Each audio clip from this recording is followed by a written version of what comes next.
Hi, colleagues. Welcome back to this afternoon session. Thank you for staying with us. We know it's been a very long week, but we will continue with the program. We will continue with the debates, and we will try to make this, as we have been doing the others, as much interactive as possible. Before getting set to the session with Public Service International and the unions, the workers of local and regional governments, please allow me to introduce Fernando Santomauro, who, as you know, he leads all our learning online agenda, to introduce one of our strategies, the localization of the SDGs. And Fernando, welcome, and the floor is yours. Thank you very much, Pablo. No, just to say that now we are launching the 7th edition of the online course on localization of the SDGs. It is based on the training of trainers modules produced by the Global Task Force, the UN Habitat, UNDP, Barcelona Provincial Council, and it's free. It's in English. It will have like 72 hours, and the idea is to work on the capacitation of the local public officers of every region, association, city. So it's open, and we are here. If you have any doubt, I'm here. But that's the idea. We have a video of 1 minute to show a little bit the idea of the course, but that's it. Thank you. United Cities and Local Governments presents this new edition of the online course, Accelerating the SDGs Localization. A practical and experience-based training designed to empower local and regional governments worldwide. Developed by UCLG, together with UN partners, the course supports public officers and practitioners working to implement the 2030 Agenda at the local level. The course is fully online, flexible, and designed to adapt to each participant's agenda. Join this year's edition, be part of a global learning community, and help accelerate the localization of the SDGs, because change starts locally.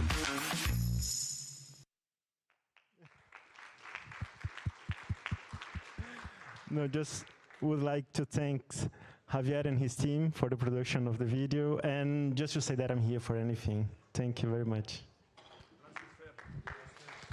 And please do join our learning community, do join our modules, and please follow. We are still doing a lot of work on learning, and the online tools are one of the best ways that we have to reach the biggest amount of members and local and regional governments officials. So colleagues, we're going now to this session, which is the Workers Behind Service Provision. This is a long-standing partnership between United Cities and Local Government and Public Services International, that you can see their flag here. You can see this flag in our offices as well, just to let you know.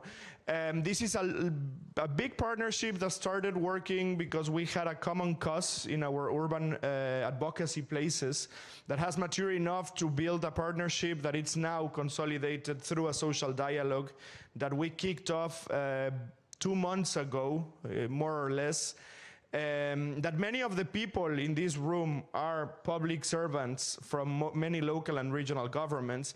And here we have the people that represent you in the unions through the parallel organization of United Cities and Local Governments for Public Unions, which is Public Service International. We will have a session, just to let you know that now they will explain you, they have been meeting for the entire morning to negotiate the text that will be signed in Tangier. And without further ado, we will have a presentation of what we're doing together, what we're trying to achieve.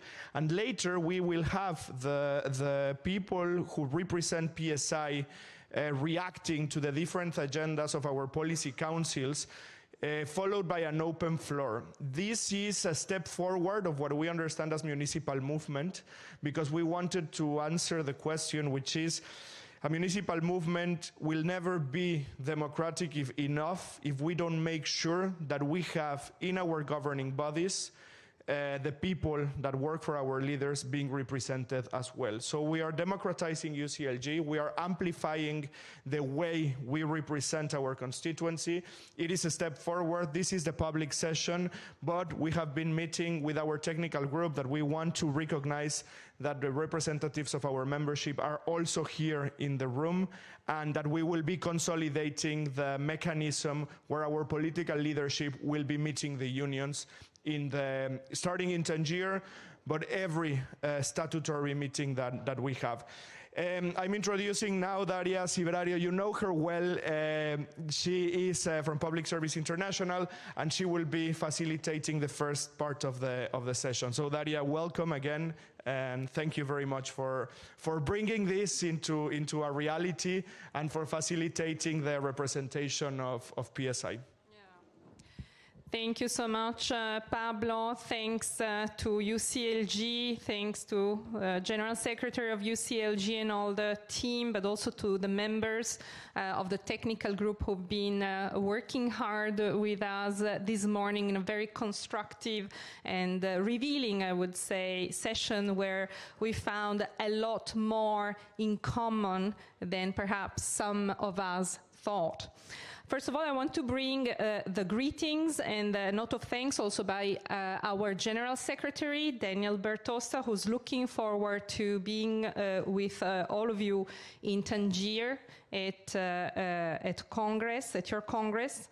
I think we are very delighted, certainly, to see your political focus on the importance of local public service delivery.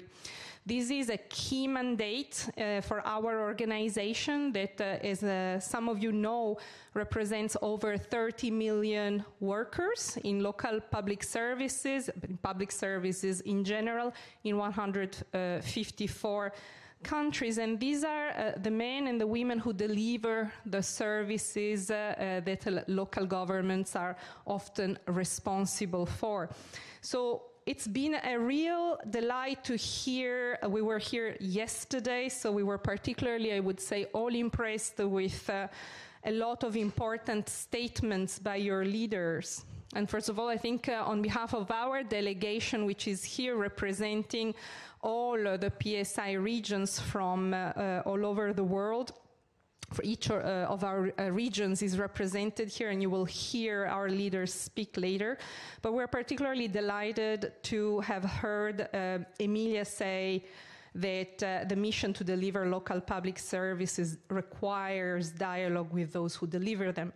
And we cannot agree more also, not only because it's a matter of course, democracy, but it's also a matter of effectiveness. We can be so much stronger and effective when we do this together. And when we have to do that, we need a space which is common where we can have a dialogue which is open, in good faith, where everything can be said and where we can build something together. And this space doesn't exist yet today. We have heard with great interest the discussion about the new multilateralism and plurilateralism.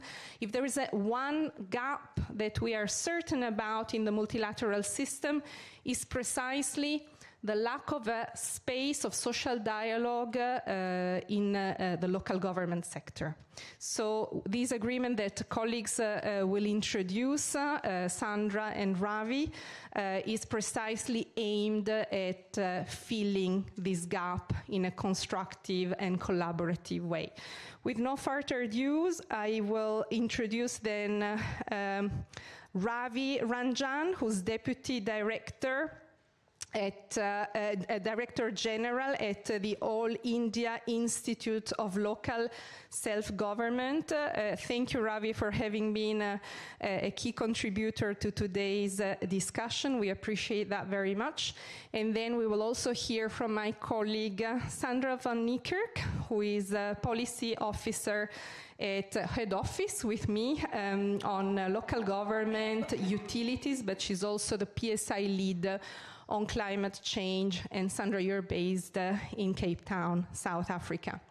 So, colleagues, over to you. I think it's Ravi first. Thank you very much for this, the morning sessions, and I think briefly updating the entire programs and activities. Thanks once again UCLG for inviting me for this important dialogue and important discussions. just to update you, representing UCLG today here, and the most of the points Pablo has covered already. But today, the major point of discussion happened with the Global Framework Agreement. And if you see that, what we are actually considering in this entire agreement and the cooperation is considering the complementary of values and missions, shared goals for the cooperation, references to the meaningful PSI-UCLG collaboration, joint statement, documents and activities and joint papers. Of course, we discussed about a lot of other things like recognizing and resolving all those points.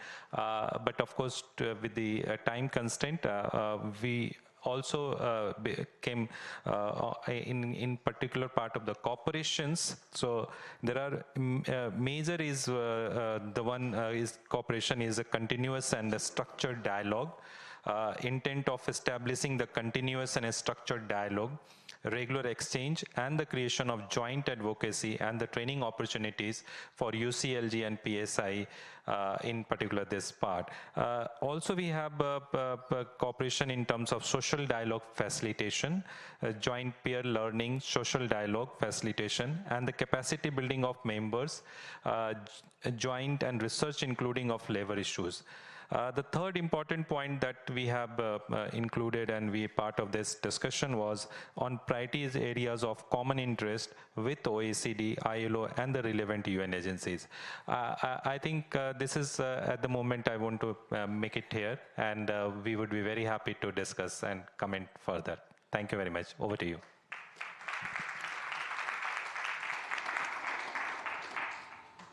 Thanks very much, and thanks to Daria for the introduction.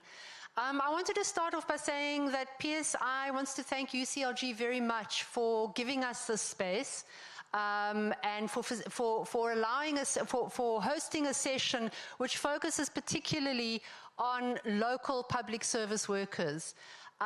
We see this as an important recognition of the workers who deliver the services that local government is responsible for, and it is local government workers who are in fact the largest share of the public service workforce worldwide. So they really are an important constituency and an important component that we need to be focusing on.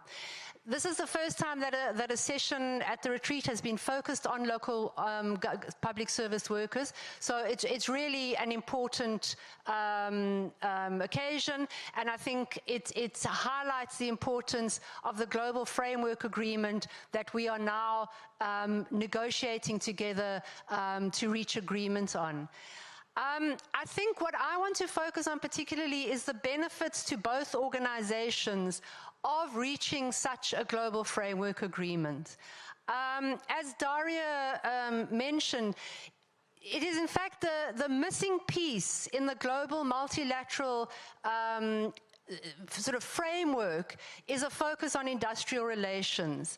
And we think that this engagement with UCLG, between UCLG and PSI, can make a key contribution to the local social covenant. The people who carry out the work and deliver the services that local government is responsible for are currently generally missing from the picture. If you think about every health and care service that is delivered in your cities, the firefighter and emergency responses, the delivery of potable water, the clean streets, the collected waste, the maintained park, behind all those services are the workers who actually do the work that deliver those services, that make it happen. And it is their labor and skills, their expertise, their dedication, professionalism, and ability that turns the political commitments of local government into a reality. There's a clear mandate in this room to follow through there's a clear commitment in this room to follow through the basic mandate of local and regional government, which is to provide local quality public services to all. And we need to make sure that commitment is backed by a commitment to employing workers under decent working conditions. So we can't have one without the other. And I think that's a very essential point to make. Local government workers have the right to decent work, the freedom to join unions, to bargain collectively, to have safe and healthy workplaces and stable employment. And these are not rights that are in tension with good governance, and that they are in fact the rights that make good governance and localization of the SDGs possible. Because it's when workers are employed under good conditions that those services can most effectively be delivered. Yesterday, mayors and UCLG leaders spoke about the importance of building trust. And the focus was on building trust between communities and local government. Our proposal is that we need to build trust between local public service workers and local government so that local government can better serve or care for the communities and territories that they're responsible for. And we know that there are plenty of mechanisms for building this trust: collective bargaining processes, social dialogue, ongoing engagement at various levels of engagement. But trust between employers and workers is eroded if workers' rights aren't met. So it's really important to extend that concept of trust to trust not only between communities and local government, but local government and the workers who carry out the work of local government. In the workshop that was co-organized with the Platform to the Rights to the City yesterday afternoon, we also spoke about building this partnership between local government and communities. And it is in fact the workers employed by local government who are actually best placed to build that partnership with communities. It's the workers who are at the forefront of delivering services and who need to interact with communities on a daily basis. So I'll end there and move on. You know, we're now going to hear from representatives from trade unions from different parts of the country to share some further reflections. Thank you to both. This was an excellent opening, and I now pass on back to Pablo. Thank you. Thank you very much, and thank you for the explanation. Well, as you know, this will be a process that we will be leading to Tangier and that we will be consolidating with political leadership. It's worth highlighting that the 23rd of June, which will be the day that we will be sessioning the governing bodies of UCLG, is International Day of Public Service. This is a momentum that we want to build on. This is where we will have Amina Mohammed, the DSG, attending. This is where we will have the leadership. So dates matter, and doing this celebration together with PSI will be a political momentum that we really want to bring up on the 23rd of June. So allow me now to introduce Cecile Roth, who is a partnerships officer at UCLG. She's the focal point for equality as well. And together with Adriana Duarte, the head of both the Commission and the Observatory, they are the ones facilitating from the UCLG Secretariat the technical group that session today and will be joining PSI all the way to Tangier to moderate the session. So, Cecile, the floor is yours. Thank you so much, and thank you, everyone. So now we want to hear the perspective of different members of PSI on different topics that are directly linked to our social covenant and this agenda that we're developing from our Pact for the Future to the next political mandate of UCLG. So we'll dive into trust and democracy, then climate justice, then finance and economy, and then the commons. And we finalize with the comments with the idea for everyone, like for all of you, that in the end, the commons are not just goods, but they're services. This is something that we have been working on together with you and with many others in this room, and their practices and their relations. And so this is also a relationship that we need to see as a common and to nurture as a common. So I'm going to give the floor now to Annie Guéron. You're the president of the Public Services Labor Independent Confederation of the Philippines, and you're also Vice President of PSI Asia Pacific. Thank you so much, and the floor is yours. And you have 3 minutes, all of you. Oh, okay. No, not like each of you, of course. Okay, thank you very much. Thank you very much, Cecilia, for this. And I'd like to add my vote of grateful thanks to UCLG for this great opportunity to participate in this debate. And I'm tasked to discuss a bit about democracy, trust, and the strategic role of trade union. You know, my lifelong work in the Philippines has been dedicated to fighting corruption and advocating for democracy, which I view as integral to trade union work. The reason being that 40 years ago, the Filipinos had enough, and through peaceful revolution, we kicked out the Marcos dictatorship. And you know how it is to work under martial law for 18 years. And that's where I'm coming from. So it's important for us in the Philippines to keep fighting and safeguarding our democracy. Because the presence of free, democratic, strong trade unions is a proxy of a healthy democracy grounded in human rights. Trade unions are central pillars of democracy. They are the embryos of democratic societies in oppressive regimes. As the largest membership-based organization, trade unions sustain the democratic and participative structures of society.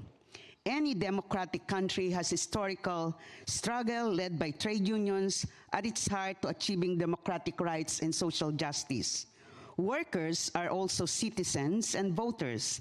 They are the bedrock of democracy. Now, on labor and trade union rights, we believe that, it's human rights. Trade unions are democratic organizations where working people discuss and engage in collective bargaining processes on a wide range of issues important to themselves, for their communities, and to societies more broadly. There cannot be democracy without the respect of freedom of association and other trade union rights. And this applies to the public sector and public service workers too, and there are no exception. Yet workers' rights to join union and collective bargaining are under attack everywhere, including in OECD countries. According to the ITUC 2024 Rights Index, about 8 in 10 countries denied workers the right to bargain collectively, and almost 9 out of 10 violated the right to strike, and in 2023, that was 87% of countries violated the right to strike, and 79% violated collective bargaining rights. Now, if LRG wants to care for their public service workers, then they need to recognize that their employees and their trade unions are rights holders and need to respect the human and labor rights too. Through social dialogue and collective bargaining, trade unions help building trust in public institutions as they are leading agents of wealth redistribution. A 2023 OECD surveys found that inflation and poor wages were among key factors undermining citizens' trust in public institutions. By exercising the fundamental human rights of bargaining collectively with employers in the public and private sector, trade unions make the major contribution to redressing the power imbalance between employers and workers and enable the redistribution of profits and wealth in more equitable manner, ensuring that workers can earn decent wages and access to social security that support themselves and their families and elevate themselves socially, intellectually, and lift their communities out of poverty.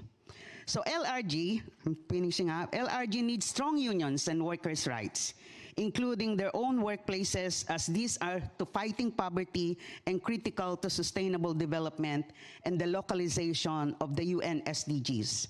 By ensuring decent wages, working conditions, and social protection for their own employees, they contribute to local economic development, as those resources can be spent in the local business and communities.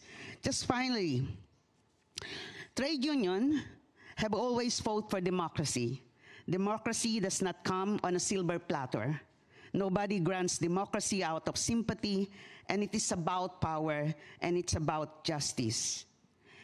If a vision for a local social covenant that aspires to building cities, places, societies, communities, and territories where everyone has equitable access to quality local public services and to a dignified life rooted in human rights and a healthy environment need to organically encompass the presence of free, independent, and democratic trade unions as a clear sign of such a healthy ecosystem, including in LRG workplaces. If democracy is to endure, it must work for those who work, and let us commit to a model of democracy that listens to workers, protect their rights, and share prosperity fairly. Because workers trust democracy, democracy thrives. Thank you very much. Thank you so much. Thank you so much. Okay. Thank you so much, and thank you for creating sort of the foundation for this discussion now, but also reminding us of like the very first reason we need to still continue nurturing those relationships between workers and local and regional governments, right? Because it's a question of democracy, and for us as a network, from like the perspective of UCLG, this agreement, for instance, is an example of how we practice democracy. I'm going to go now to you on climate justice. I want to introduce Steve Joseph. You're the president of the Dominica Public Service Union, and you're also a PSI Executive Board titular member. Thank you very much, and the floor is yours too. Thank you. Thank you very much. Good afternoon again. Thank you. Thank you so much for the introduction. And thank you for having us this 2 days, 3 days here at the UCLG retreat. I want to add that I work in central government as the Deputy Local Government Commissioner in my country. Involvement of over 30 years in local government, disaster management, and of course the labor movement. And I have had personal experience in terms of the impact of climate change. I can tell you Dominica, like most small islands, and it's not the Dominican Republic, it's the island of Dominica in the Eastern Caribbean, has been severely impacted by climate change. I can tell you in 2017, the impact was as high as 226% of GDP, and many lives were lost. I cannot help but reflect on going back all the way to 2007 in terms of the 2 lives lost were one, the clerk of a very small council, which was a local government employee, and her son. So that's how direct climate change has been on our islands. And that can be, you know, the story across the globe, in the Pacific and other parts of the world. Climate change is impacting so many of us in different ways. I can remember my first direct experience in 2007 was carrying my mother-in-law from a river coming through my house as a result of the impact of Hurricane Dean. So this is very personal. But public services are essential to the response of the climate crisis. And let's be clear that public service workers, those in emergency services, those in health, energy, water, local government, are at the forefront of experiencing the devastating impact of the climate crisis as we respond to the climate change in the extreme events. We deal with long-term consequences of these events. We play a core role in saving communities and building resilience of communities to deal with these impacts. I can also tell you that workers experience the very real impact of climate change on their jobs as they work. They leave their families to respond. While persons run away from the impact, they run towards the impact. And so workers experience extreme heat, solar UV radiation, poor air quality and respiratory issues, extreme weather events that change their lives, increased and more widespread vector-borne diseases, mental health impacts, and increased occupational injuries.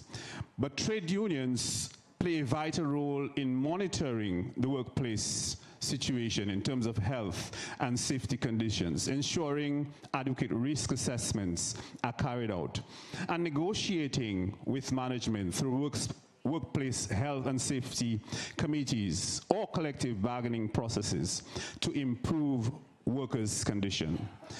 We have welcomed the Convention 192, ILO Convention 192, as well as recommendation 209 on the prevention and protection against biological hazard in the working environment. These apply to workers in local and regional government and offer them much needed protection in the face of increased risk caused by, and among the crises, of course, climate change. What can LRGs do? They need to ensure the highest standards of protection for health and safety of workers. Using the hierarchies of control approach, which includes elimination, substitution, engineering controls, administrative controls, and PPE, personal protective equipment, to ensure that occupational safety and health measures are sufficient to meet the new and emerging hazards facing workers. Among the measures that need to be put in place to protect workers are heat protection standards, safe working hours, appropriate protective equipment, and adequate levels of staffing. Engagement through social dialogue and collective bargaining remain vital to ensure that this happens. The establishment of workplace health and safety committees are also a vital part of ensuring that workers can be part of ensuring safe and healthy working conditions. So I think we have a work cut out for us, both UCLG as well as PSI, to ensure that we push climate justice and decent work for our workers who deliver the services. Thank you. Thank you very much. Thank you very much, Steve. And I think the first two interventions really show how cross-cutting we have to go with when talking about public workers' rights, to which standards that we want to go, and as well where those places that we can advocate together, including ILO's assembly, where PSI has a very relevant role and UCLG is a member. Colleagues, allow us to open the floor for first reactions so that we can dynamize a bit the reactions and dialogue. We have the first two interventions, then we're going to the other two. But let me know if there is anyone who wants to raise their hands now.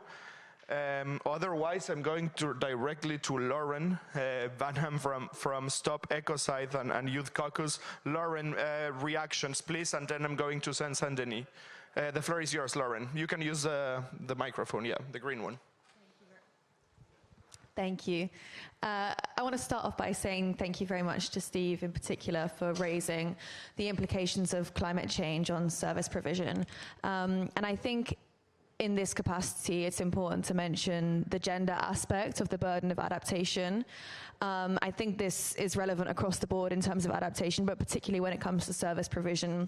This is a lens that needs to be focused on and understood. And I think more broadly in terms of the implications of adaptation, climate adaptation and mitigation for service provision, the implications of climate migration also need to be considered. This obviously has severe consequences on service provision and on workers, so this is something that needs to be considered.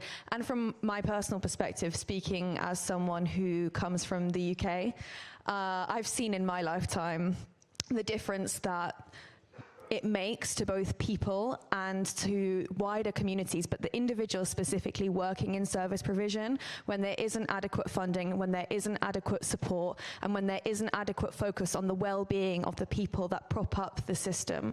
We can look at the system in terms of the outcomes, in terms of what gets done and how efficiently things run. But if this comes at the cost of the health and of the well-being of the workers, then something is seriously wrong. Thank you, Lauren. Here's a microphone, you'll give it, and thank you. Yes, thank you very much to the speakers. My question would be regarding frontline carers for elderly citizens, so people with disabilities. Facing COVID, we found that when we wanted our workers to be vaccinated, they did not want to be vaccinated.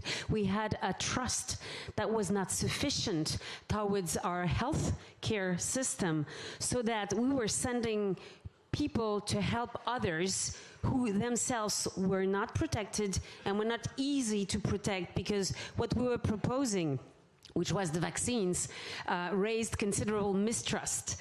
So my issue is, unions did not know how to face this. We spoke to them. It was a considerable challenge. Everybody agreed on the fact that they needed to be protected.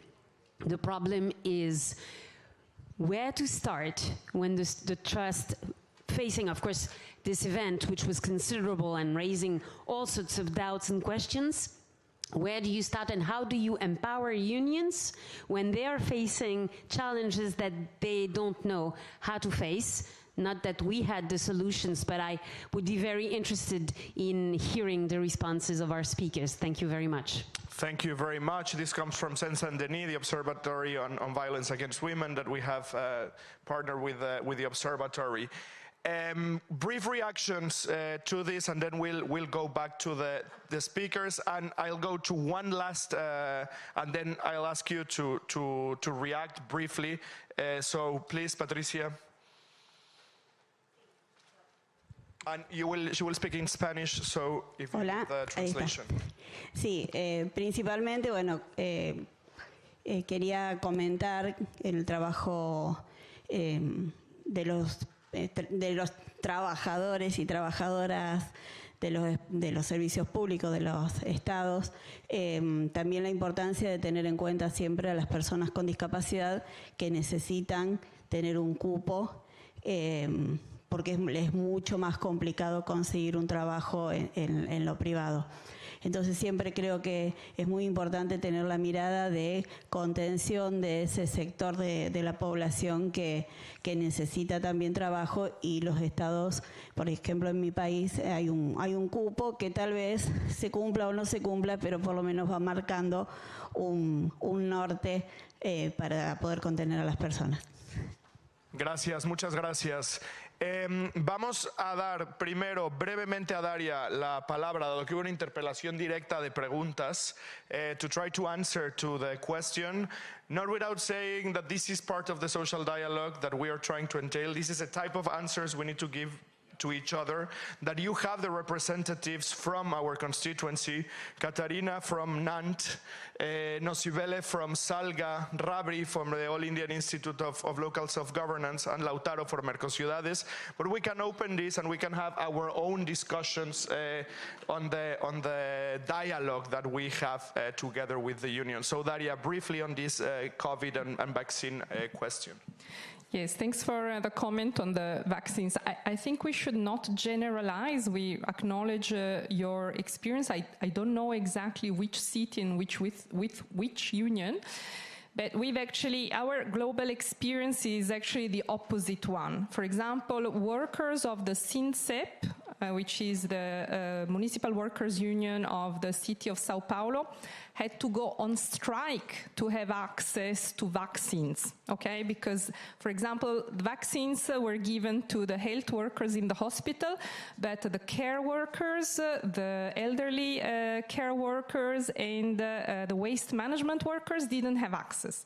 So we need to qualify from our global perspective, these have been some niche examples. However, your question is very important. How can we build the trust so that these kind of issues, this is an issue of occupational health and safety.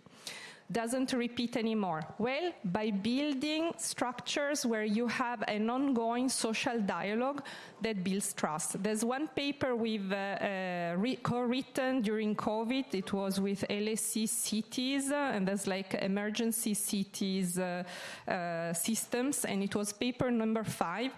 In Belgium, there's a clear example of how a elderly care home, which was in public hands and had a practice of social dialogue, managed to readjust, I wrap up, to redeploy the service for the users and for keeping the workers safe, precisely because they had this practice of social dialogue before. If you have to build it during the urgency and the emergency, it will not work. So joint occupational health and safety through social dialogue, build that possibility. Thank you. Thank you very much, Daria. And the whole vaccine equity was a global issue, and it was the biggest inequality geopolitical situation that we are still living today on polarization. So many to be taught there, and as well that there is the only mandatory resolution and agreement that WHO has is on pandemic treatment. We were very involved there. PSI was very involved there. It's only the anti-tobacco agreement and the one on pandemics that it's mandatory for WHO. Many things to talk on this, and we can start the specific working groups on different thematics that the MOU with PSI will bring. Cécile, who's next from the workers, and we continue the discussion. Je vais parler en français. On va passer au sujet des finances. Et pour ça, je voudrais donner la parole à Philippe Malaisé. Vous êtes le secrétaire général national de la CFDT Interco en France. À vous la parole et merci beaucoup. Merci. Merci. Effectivement, je viens de France. Je viens de la fédération de la CFDT qui s'occupe des collectivités locales, des gouvernements locaux. Et je siège également au niveau de l'EPSU, qui est la Fédération européenne des syndicats de services publics et qui du coup représente la branche européenne de l'international des services publics. Et on a un petit peu d'avance en Europe puisqu'on a déjà un comité de dialogue social européen qui est imposé par les textes de l'Union européenne. Voilà, c'est pour ça qu'on peut aussi amener un peu d'expérience sur le dialogue social. Un financement adéquat des gouvernements locaux et régionaux est essentiel pour garantir à tous un accès équitable à des services publics de qualité. Trop souvent, la décentralisation s'opère sans que le gouvernement central ne transfère les ressources adéquates et le pouvoir de lever les fonds aux collectivités locales, et sans qu'un cadre réglementaire approprié ne leur permette de fournir des services publics locaux de qualité à tous les membres de leur communauté. Les gouvernements centraux délèguent souvent les responsabilités sans fournir les ressources nécessaires pour honorer cette responsabilité. C'est par exemple le cas des services sociaux au Royaume-Uni. Ces services essentiels sont délégués aux communes britanniques qui ne disposent pas de ressources nécessaires pour les fournir correctement. Or, assurer la responsabilité de services publics sans financement est déjà un problème en soi. La difficulté est double. Il est déjà difficile de mobiliser des ressources pour investir dans des infrastructures physiques, des services publics. Mais en plus, il faut ensuite disposer des moyens pour faire fonctionner ces services.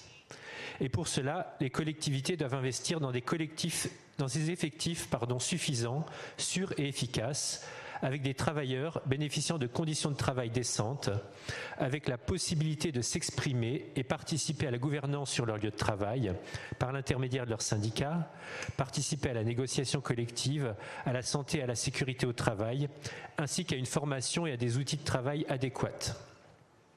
En effet, ce n'est pas seulement en construisant des hôpitaux, en achetant des ordinateurs pour les écoles, des livres pour les bibliothèques municipales ou en construisant des infrastructures sportives que les services publics sont fournis.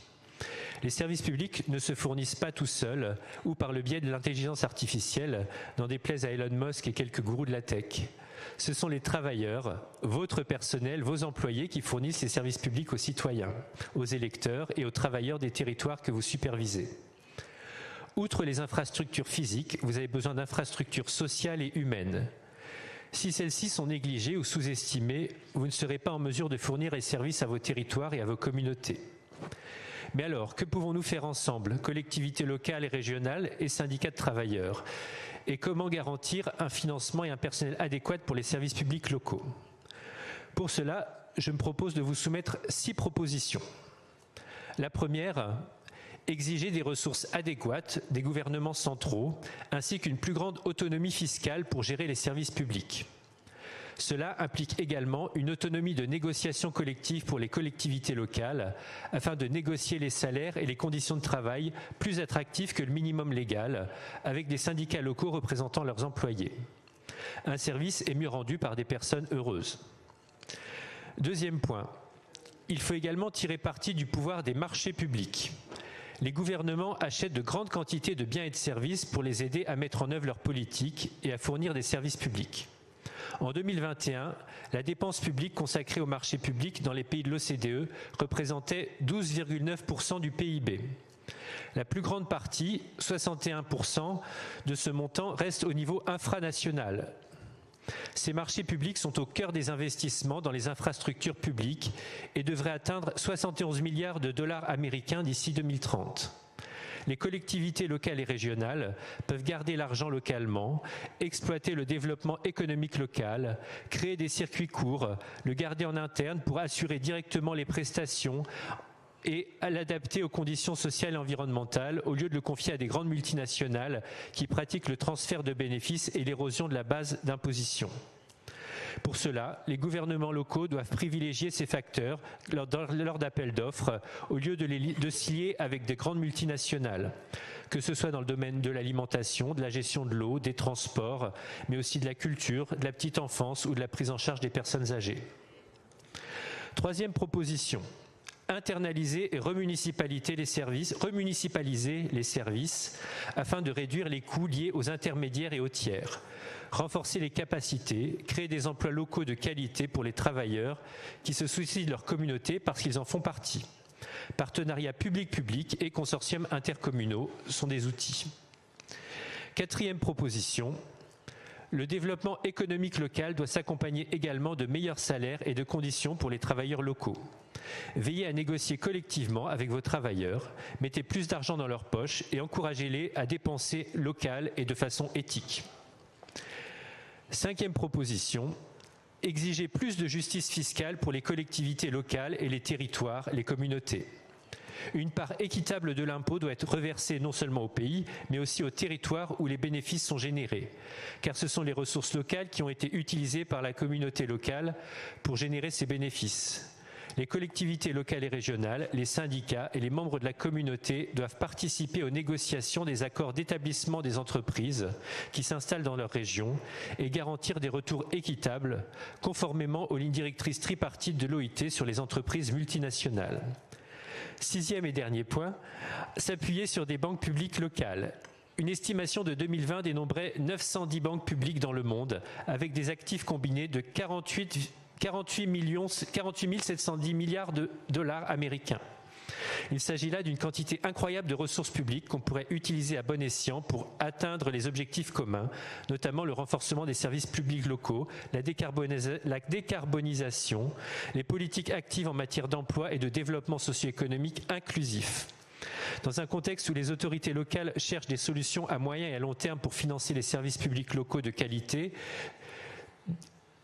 et où les syndicats de la fonction publique cherchent à garantir le bon emploi et des conditions décentes, les banques publiques ont un rôle important à jouer, pour autant qu'on les amène à travailler dans l'intérêt commun. Pour conclure, les municipalités ne sont pas des entreprises. Elles ne doivent pas être gérées comme telles. Elles sont destinées à permettre aux gens de vivre en paix, en bonne santé et dans la dignité. Elles peuvent revendiquer une forme différente de financement en phase avec leur fonctionnement démocratique. Merci. Merci beaucoup. Merci beaucoup. Merci pour le détail de ces propositions qui résonnent très directement, mais qui est aussi une contribution très importante et très précieuse pour nous et pour tout le travail qu'on fait autour de la localisation des finances pour le soin, compris comme ce dont on parlait ce matin, non compris comme la manière dont les gouvernements locaux peuvent prendre soin de leur communauté, de leur territoire, etc. Je vais passer maintenant au dernier sujet pour aujourd'hui, ou la dernière priorité, disons, qui est celle des communs, de nouveau dans une compréhension assez large, et je vais donner la parole successivement. Enfin, l'une après l'autre, mais sur ce même sujet. D'abord à Nadia Koubia de l'Union marocaine du travail, et vous êtes secrétaire générale adjointe de la Fédération nationale des employés des collectivités territoriales et de la gestion déléguée des services, et vous venez de la commune d'Al Soema au Maroc. Merci beaucoup. Je vous donne la parole juste un instant après. Je vais présenter aussi la deuxième contribution. Para usted, usted es Rebeca Céspedes, secretaria nacional de Género e Igualdad de la Asociación Nacional de Empleados Públicos y Privados de Costa Rica y ejecutiva de Confederación de Trabajadores y Trabajadoras Municipales de las Américas con PSI. Muchas gracias a ambas. À vous la parole, l'une après l'autre, et vous avez, disons, 6 minutes en ensemble. Merci beaucoup. Et merci à vous aussi de nous permettre de participer aux travaux de ce séminaire. Moi, je vais parler de la gestion des déchets. Notre vision. Donc la gestion des déchets pour nous n'est pas une simple question technico-budgétaire ou environnementale, mais c'est un enjeu social et humain. Il touche à la santé publique, à la dignité de nos villes et aux droits fondamentaux des agents qui assurent ce service essentiel. Et malheureusement, même si la gestion des déchets est un service public essentiel, on assiste au cours des dernières années à une forte pression de l'externalisation de ce service qui l'a transformé d'un service vital en logique de rentabilité avec un recours croissant à la sous-traitance et la précarité de travail. Ainsi, les agents chargés de la collecte travaillent souvent dans des conditions difficiles, exposition aux risques physiques, charges lourdes, produits toxiques, des conditions climatiques difficiles avec le non-respect des conditions de travail décentes, à savoir les contrats précaires, l'instabilité de travail, le non-respect des normes de santé et de sécurité, des bas salaires qui ne reflètent ni la pénibilité ni le risque avec les tentatives de répression d'actions syndicales, ajouter à cela la dévalorisation de leur travail et le mépris social. Notre vision est claire. D'abord, nous défendons la gestion publique qui place l'intérêt général au-dessus du profit et la remunicipalisation de la gestion de tous les services publics externalisés pour assurer l'accès juste et équitable de tout à ces services et dans le service de la gestion des déchets. Pour nous, une gestion moderne et durable des déchets ne peut se faire sans le respect strict des droits des travailleuses et des travailleurs et travailleuses, et quel que soit le mode de gestion des déchets choisi, malgré notre position, on défend les droits des agents de ce secteur et par conséquent on défend la santé publique, la qualité de vie dans nos villes et la justice sociale. En effet, certaines conditions sont incontournables pour nous: le dialogue social, les normes de travail décent qui signifient des contrats stables, une protection sociale complète, la reconnaissance officielle de la pénibilité du métier, des salaires qui reflètent les risques encourus et le respect de droits syndicaux avec la protection et l'intégration des travailleurs informels et l'égalité de genre. Nous plaidons aussi pour des cahiers de charges exigeants et intégrant des normes sociales contraignantes qui respectent les normes de travail décent en impliquant les syndicats à ce volet au cours de l'élaboration de ces cahiers de charges. Nous appelons aussi à l'intégration des agents informels et la protection et la reconnaissance juridique des agents de tri et de recyclage qui jouent un rôle essentiel dans l'économie circulaire. Dans le cas du Maroc, ils travaillent à titre individuel. Donc, il y a une expérience d'une coopérative à Rabat qui travaille dans ce sens-là et qui sont organisées, mais dans la plupart des villes ne sont pas organisées. J'évoque aussi la question de la digitalisation du secteur des déchets. Au cours d'une visite en commun avec une délégation de CGLE Afrique et de PSI en 2003 à Casablanca, la société déléguée qui nous a présenté la numérisation du secteur des déchets comme une avance inévitable et comme miraculeuse. La géolocalisation des camions, des chariots, le suivi numérique des tournées, des plateformes de contrôle, des tableaux de performance sous le nom de l'efficacité, et à travers l'expérience vécue et racontée par les affiliés de PSI, derrière cette digitalisation du secteur se cachent d'autres logiques. Réduire les coûts à tout prix, intensifier le rythme de travail et contrôler les agents en permanence et réduire les effectifs. On n'est pas contre la modernisation, on sait que la gestion gestion des déchets doit évoluer, que la transition écologique impose plus d'organisation, plus de rigueur et plus de traçabilité, mais on refuse que la numérisation devienne un outil de surveillance permanente des travailleurs, un instrument pour sanctionner au lieu d'améliorer, un moyen de supprimer les postes. L'installation des GPS dans les camions et les chariots des balayeurs doit servir à sécuriser les agents et réduire la pénibilité, et non pour les contrôler et chronométrer chaque minute de leur déplacement et après le licenciement ou réduire les effectifs suite à ce qui a été enregistré par le logiciel. Notre position, oui à la numérisation du secteur public, mais non à une digitalisation au service d'autorité et de contrôle. La numérisation doit d'abord servir à améliorer la sécurité des travailleurs, réduire la pénibilité des tournées, planifier de manière qui vise à éviter la surcharge, garantir la transparence dans les marchés publics, et cela exige des conditions claires, un dialogue social préalable obligatoire avant l'accès au processus de digitalisation de services, la formation complète et adaptée pour tous les agents, la protection des données et respect de la vie privée des agents. Enfin, je dis, les travailleurs et travailleuses du secteur des déchets sont en première ligne pour la santé publique et l'environnement. Nos villes ont besoin d'eux pour atteindre les objectifs zéro déchet, la neutralité carbone et l'économie circulaire, et sans travailleurs protégés, on ne peut pas y avoir une transition écologique juste. Et garantir leurs droits, c'est garantir les conditions de travail décent, garantir l'intérêt général et consolider la justice sociale au sein de nos villes. Et cela ne peut se faire qu'à travers un dialogue social structuré, un engagement politique clair, la confiance et la reconnaissance des syndicats en tant qu'acteurs sociaux fondamentaux, avec une coopération constructive et permanente entre les syndicats et les dirigeants des collectivités territoriales.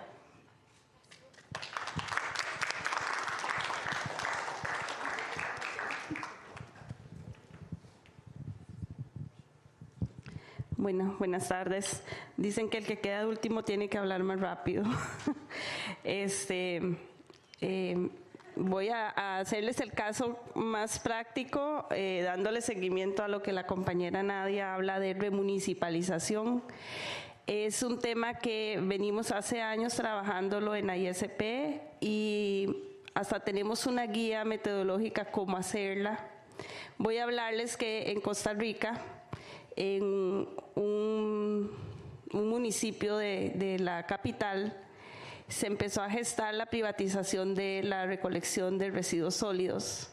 Muy callado, ¿verdad? Empezó a darse de una forma muy callada, hasta que nos enteramos por medio de los mismos ciudadanos que nos fueron a buscar. En este caso, muy orgullosos nos sentimos los sindicatos, el mío ANEP, de que las comunidades creyeran en nosotros y nos vinieran a buscar.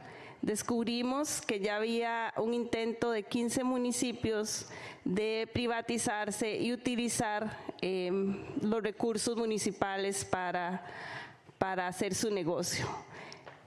Nos organizamos con los alcaldes, con las comunidades y por supuesto los trabajadores que ya estaban empezando a perder sus empleos, y empecemos a hacer campañas de sensibilización. Nos reuníamos en las noches, en los parques, en las casas de las comunidades, diciéndoles que el servicio por ser privado no era el mejor, porque ellos nos decían que estaban pagando más por la recolección de los residuos sólidos y estaban recibiendo un peor servicio. De 2 veces que pasaban por sus casas por los residuos, estaban pasando una o cada 15 días. Nos unimos y logramos que se volviera a contratar a los compañeros que recogían los residuos, y seguimos luchando y logramos que también la maquinaria volviera a ser público. Se replicaron intentaron hacerlo en otras provincias de Costa Rica, y el sindicato reaccionó. Al igual reaccionamos en la privatización que se quiso dar para los servicios del agua, que es completamente estatal todavía en Costa Rica, y fue un trabajo entre la comunidad, las autoridades y los sindicatos. Por eso creemos que el diálogo social es muy importante, y las alianzas con nuestros con nuestras ciudades porque las amamos y con nuestros alcaldes y concejales, municipios y todos los que tengan que ver con el régimen municipal. Quiero decirles que como representante de los trabajadores y trabajadoras de los gobiernos locales, porque también lo soy, les manifestamos que también nosotros amamos nuestras ciudades, nuestros gobiernos locales, nuestros ciudadanos y queremos darle los mejores servicios de calidad que se merecen de manera pública, ya que son nuestra razón de ser. Prestamos interrumpidamente los servicios de salud, cuidado, agua, saneamiento, electricidad, transporte, residuos funerarios, de vivienda pública, educación, bomberos y más. Pero hoy, en estos tiempos de resiliencia y resistencia, debemos trabajar junto a las autoridades de gobierno locales y los trabajadores por el bien de las ciudades. Pero para lograrlo los trabajadores debemos estar con justicia, con el trabajo decente y que nos brinden las mejores herramientas para desarrollar mejor nuestro trabajo. Muchas gracias.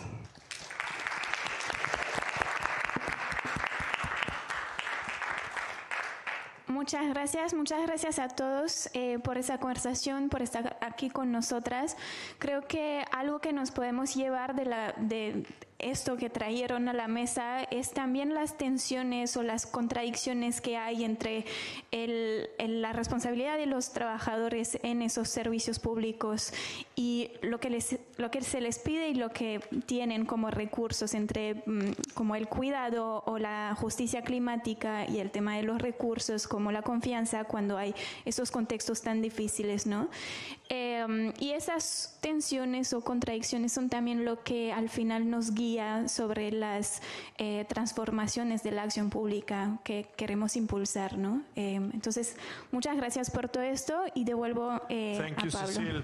No, colleagues, before going to the Connecting the Dots session, again, the floor is open. If there are any reactions from the floor and from the speakers, otherwise we will be asking, because we do want to start asking questions on where the social dialogue will lead us. As you heard, there is efforts done in UCLG Africa. There is an MOU already signed in FLACMA, and we are going global, so this is the type of questions that we need. Any reactions? Yes, Dario, please. We'll give you the microphone. The floor is yours. Thank you. It was very interesting for a beginner in public services, like in local public services like me. And I want to ask about. So you've talked about financial recognition and legal recognition of local public service professionals, and I wanted to ask about social recognition or preeminence of these professions in each of the different fields, in waste and water management, in technical professions, health, urban design, and any other kind of local professions, and what can be done or what is being done in terms of giving the social institutional recognition to these professionals. And I think this might be important globally, but especially having Europe in mind for generational rotation, for attracting talent, and also for maybe at the national level we see the recognition of public service more evidently than in the local context, even if it might be more effective at the local, right? Thank you, Dario. Yes, and assumptions, because many times we don't think that these public servants are locally. They work for the local government. For instance, firefighters, which is one of those professions that it's mostly local, and we tend to assume them as if it was a federal administration, but it's local. And when talking about heat, and when talking about what's happening everywhere, we don't see them as local public servants, but they are. And firefighters is one of those issues that we have pending in terms of representation and even the conversations that we have. Where is in the loss and damages funding a chapter dedicated to those workers who are actually taking care of the entire agenda that is being discussed on the bankability of the projects, for instance. So for firefighters, one of them. I will make a very, very 30 seconds reaction from each of the speakers, but colleagues, I'm looking around. I don't see many other hands, so it was an interesting discussion. We start having this type of positive conflict that we want between local administrations and their workers giving answers. So I will go through a very quick reaction from each of the speakers, and then we will go to the closing session of today from connecting the dots. Steve, I will start with you, and we'll go in a turn.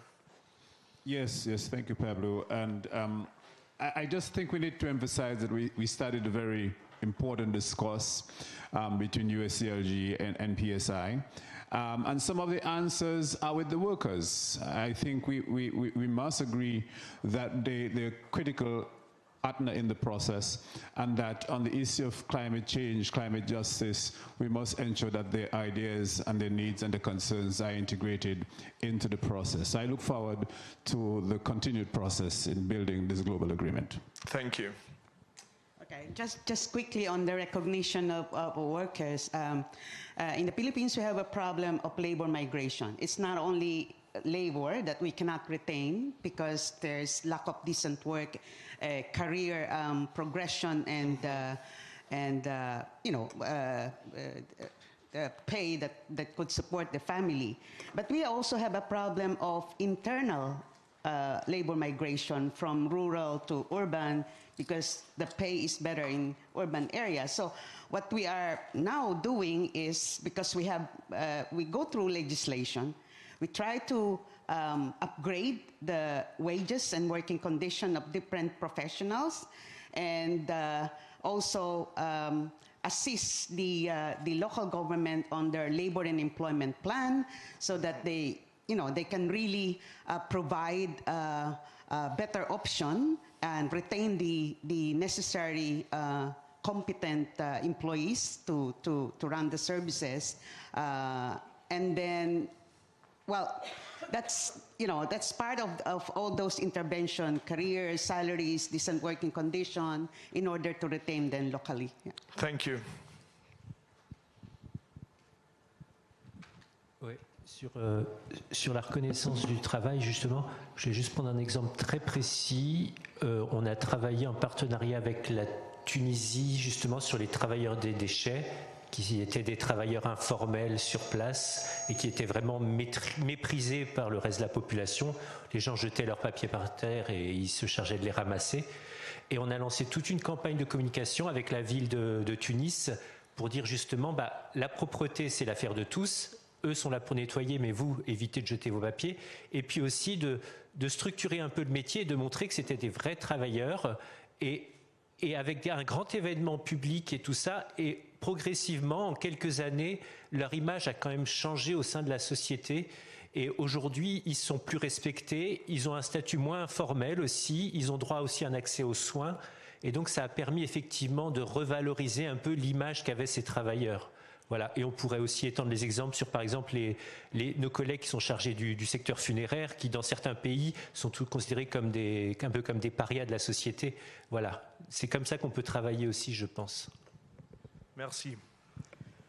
Oui, j'ajoute à ça, là, en tout cas, je suis d'accord avec ce qu'ils ont dit, mais je vais ajouter une chose. Pour notre expérience au Maroc, là où il y a des syndicats forts, il y a du dialogue social entre les partenaires. Vraiment, il y avait une valorisation du travail des travailleurs des services publics et surtout les travailleurs de services du Téchi. C'est comme le cas de Casa, qui est la capitale économique du Maroc. Donc, il y a une forte syndicat des travailleurs, des agents qui travaillent dans le secteur des déchets. On arrive à régler les problèmes entre les sociétés déléguées et en intervention de la commune aussi. Il y avait des réunions paritaires entre les trois intervenants. Par exemple, en 2025, on a réussi à intégrer 500 personnes informelles qui travaillent dans l'informel, c'est grâce aux syndicats. Mais ça dépend de la société déléguée. Donc, il y a des villes où on a des licenciements à cause de l'appartenance syndicale. Une personne qui a assisté à une réunion syndicale, il a été licencié. Donc, ça dépend. Et aussi, au niveau je donne un exemple au niveau de la municipalité où je travaille. On a vu une convention avec une société de sous-traitance. Il a diminué le salaire des femmes qui travaillent avec cette société-là. Et on y intervient en tant que syndicat avec la municipalité. La municipalité a refusé de payer le coût à la société jusqu'à ce qu'ils respectent les droits de travail. Donc il y avait une rencontre entre les trois et il a été obligé de respecter les conditions de travail décent pour ces femmes-là. Donc là, c'est pour cela qu'on dit que lorsqu'il y a un dialogue social, lorsqu'il y a cette confiance entre les dirigeants des municipalités et les dirigeants du syndicat, on se collabore pour améliorer la situation de ces travailleurs-là, de ces travailleurs. Merci. Voilà. Y unas últimas palabras para pasar a la... Sí. Bueno, más que todo a las autoridades municipales que están acá, pedirles que crean que los servicios públicos deben ser públicos, que crean en sus trabajadores, porque estamos dispuestos a dar todo lo mejor por nuestras ciudades y decirles que el trabajo decente debe ser productivo, libremente elegido, se deben respetar los derechos sindicales fundamentales en el trabajo, con el diálogo social, la igualdad y la no discriminación, la protección social, la seguridad social y la salud en el trabajo. Muchas gracias por prestarnos tanta atención. Thank you very much. To be continued, you will be seeing this technical group together with our members many times from here to Tangier, and then we will establish the formal mechanism of dialogue between our leadership and the unions. We really thank you. You're always welcome at UCLG, and please, you can go back to your seats. Thank you so much. Colleagues, we are going now to the session on connecting the dots, which will be bridging from today to tomorrow's exercise. It's an informal space to reflect on what has been discussed here and where we are going. It would be facilitated by Emilia Saiz, our Secretary General. So may I ask Billy Cobbett, Pedro Bravo, Bernadia Irawati, Secretary General of UCLG ASPAC, and Rocio Lombera from Mexico City will be joining the session soon. Sit wherever you want. Where's who? Bernadia is here. She's with us in here, and we will be starting the session. Pedro, sit wherever you want. Super, yeah. Just to let you know that Rocio will be joining us at any minute. And colleagues who are sitting far away, feel free to sit wherever you want. We will keep this as informal as possible. And without further ado, Emilia, thank you for joining us, and the floor is yours. Thank you very much, Pablo, and the diehards that are still here. Thank you for this very special dialogue that we have had also with the workers and the unions. It's a very big deal for us. It's a very big deal for us to establish these structural dialogue mechanisms, and we have put a lot of hope into it. We wouldn't have been able to do it with our partners of PSI. the previous Secretary General of PSI. Look, this is a long process. It doesn't start just like that. But we have been very lucky that also the new Secretary General of PSI has seen eye to eye with us. Thank you to the workers, to the representatives for all the work that you do, and for moving our needle and for making us go further and further. I in particular like the last intervention because it connects dots that we are going to address now. I found it really interesting, and I know it is necessary, that the last representative called local governments to believe in public local services. And you know what? I totally identify with that. Because we have been going through a process in the world where this discourse, this narrative on efficiency has won a lot of terrain. So everything was more efficient than the public sector. Everything is more efficient than democracy. Suddenly efficiency was, if you push me, human rights are not efficient. Well, that's not the way that we're looking at things. That's not, I'm going to move a little bit further because I don't see you all well. It's not the type of agenda, of collective agenda that we want to build. It's not the type of ideas that we want to serve.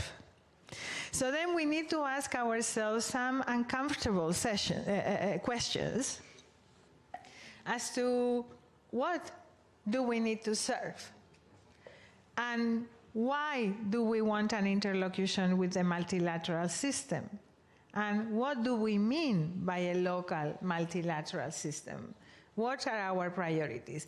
Those are the dots that we need to connect today. I have felt quite safe throughout the retreat in the sense that I felt our political leadership was very much identifying with the topics that we had put on the table, that nobody was saying we should be talking about this and we are not. So I think these are the things that are keeping everybody busy and are priorities from a very concrete perspective, local service provision. So given the fact that we seem to agree on what the priorities are, now what we need to do is connect these different issues and make sure that we get the right political commitment, sufficient action, and the right partnerships to make this happen. Those are three very important parts of what we would like to address in this session that is starting to wrap up the retreat.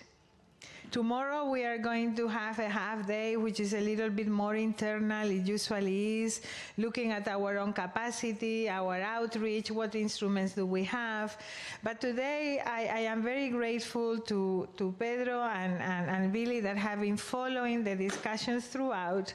And from you too, what I am hoping is some highlights, high-level reflections on what you have heard and how you think, Billy, it connects with the Pact for the Future of Humanity, the Dayon Declaration. From you, Pedro, I am trying to hear, okay, what do we need? What is the homework towards Tangier as well? You both can choose any other path that you want. This is not scripted. But I need you to connect those dots. And then from these two incredible women here, I am hoping to hear more inputs on priorities, on those local priorities, on what grounds you, what are the priorities in Mexico City? Rocío has been able to share some of those things with us throughout the retreat.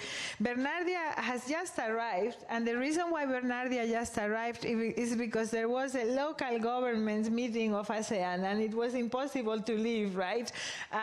Because, local and regional goes first, and that's the truth in UCLG. But you have fresh news, a fresh sense of what are priorities in the region. So To give Bernardia and Rocio some time to think, I would like to start with you, Billy. Billy doesn't want to start, but tough luck. And let us think. This is truly a dialogue. If you are brief, we can then come back to each other. Eh? That's the whole idea. So Billy, how have you perceived this relation between local action, local service delivery, a new generation of local public services, and our commitments in the social covenant and the Pact for the Future of Humanity? Do you think that our membership are making the right connections between universal local public service delivery and the type of multilateralism that we need? Or is it only about spaces at the table and the type of leadership that we need? You don't know what a good introduction that is, because it picks up on two of the main themes that I want to look at. First of all, as someone who must have attended 15 annual retreats, this has been one of the best. It's been absolutely open and fantastic, and congratulations. It's really nice. The starting point is the Pact for the Future, which made the assertion that there is a multilateral system committed to strengthen global governance. So that was what we said in Korea, and we have to take it through to Tangier.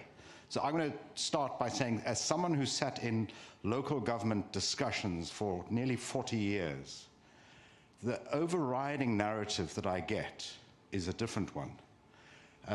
Apart from asserting that we are the closest to the people, which I hear in every local government, normally it's a series of complaints about unfunded mandates, about not being recognized by national government, by not having enough money and resources, and overwhelmingly, when it comes to the global system, of not being invited to the party. It's normally local governments saying they don't love us and feeling left out. You cannot assert a new multilateralism when you start off from such a negative back foot. I'm generalizing, but I'm not wrong. I've heard this so many times, I'm very comfortable with. So if we are, between now and Tangier, going to put forward a perspective which is not the supplicant, but rather assertive, not arrogant, aspirational, then we need to change the adjectives. How are we going to sell this multilateralism? And I would go to compare it with the multilateral system that we know and love so dearly. Words like consistent, reliable, accountable, value-based, representative, etc. You get that. I'm not proposing we fix that now, but there is a whole menu of attributes that we propose to claim for the local government system. We need to think about them very carefully, because if we go back to the debate that we had just before lunch, we know that there are many local governments who do stuff that we are not proud of and don't maintain those values. And that's understood. But I do think if we are going to propose that this is a multilateral approach and a multilateral system, or there is a multilateralism that is local, then we need to be proud of it, push it, and be confident in it, because there's enough good in the system.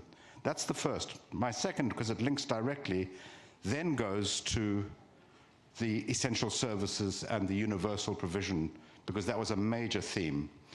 And I think this is, and the expansion of the definition of services is, I find, very helpful, that Lorena spelt out.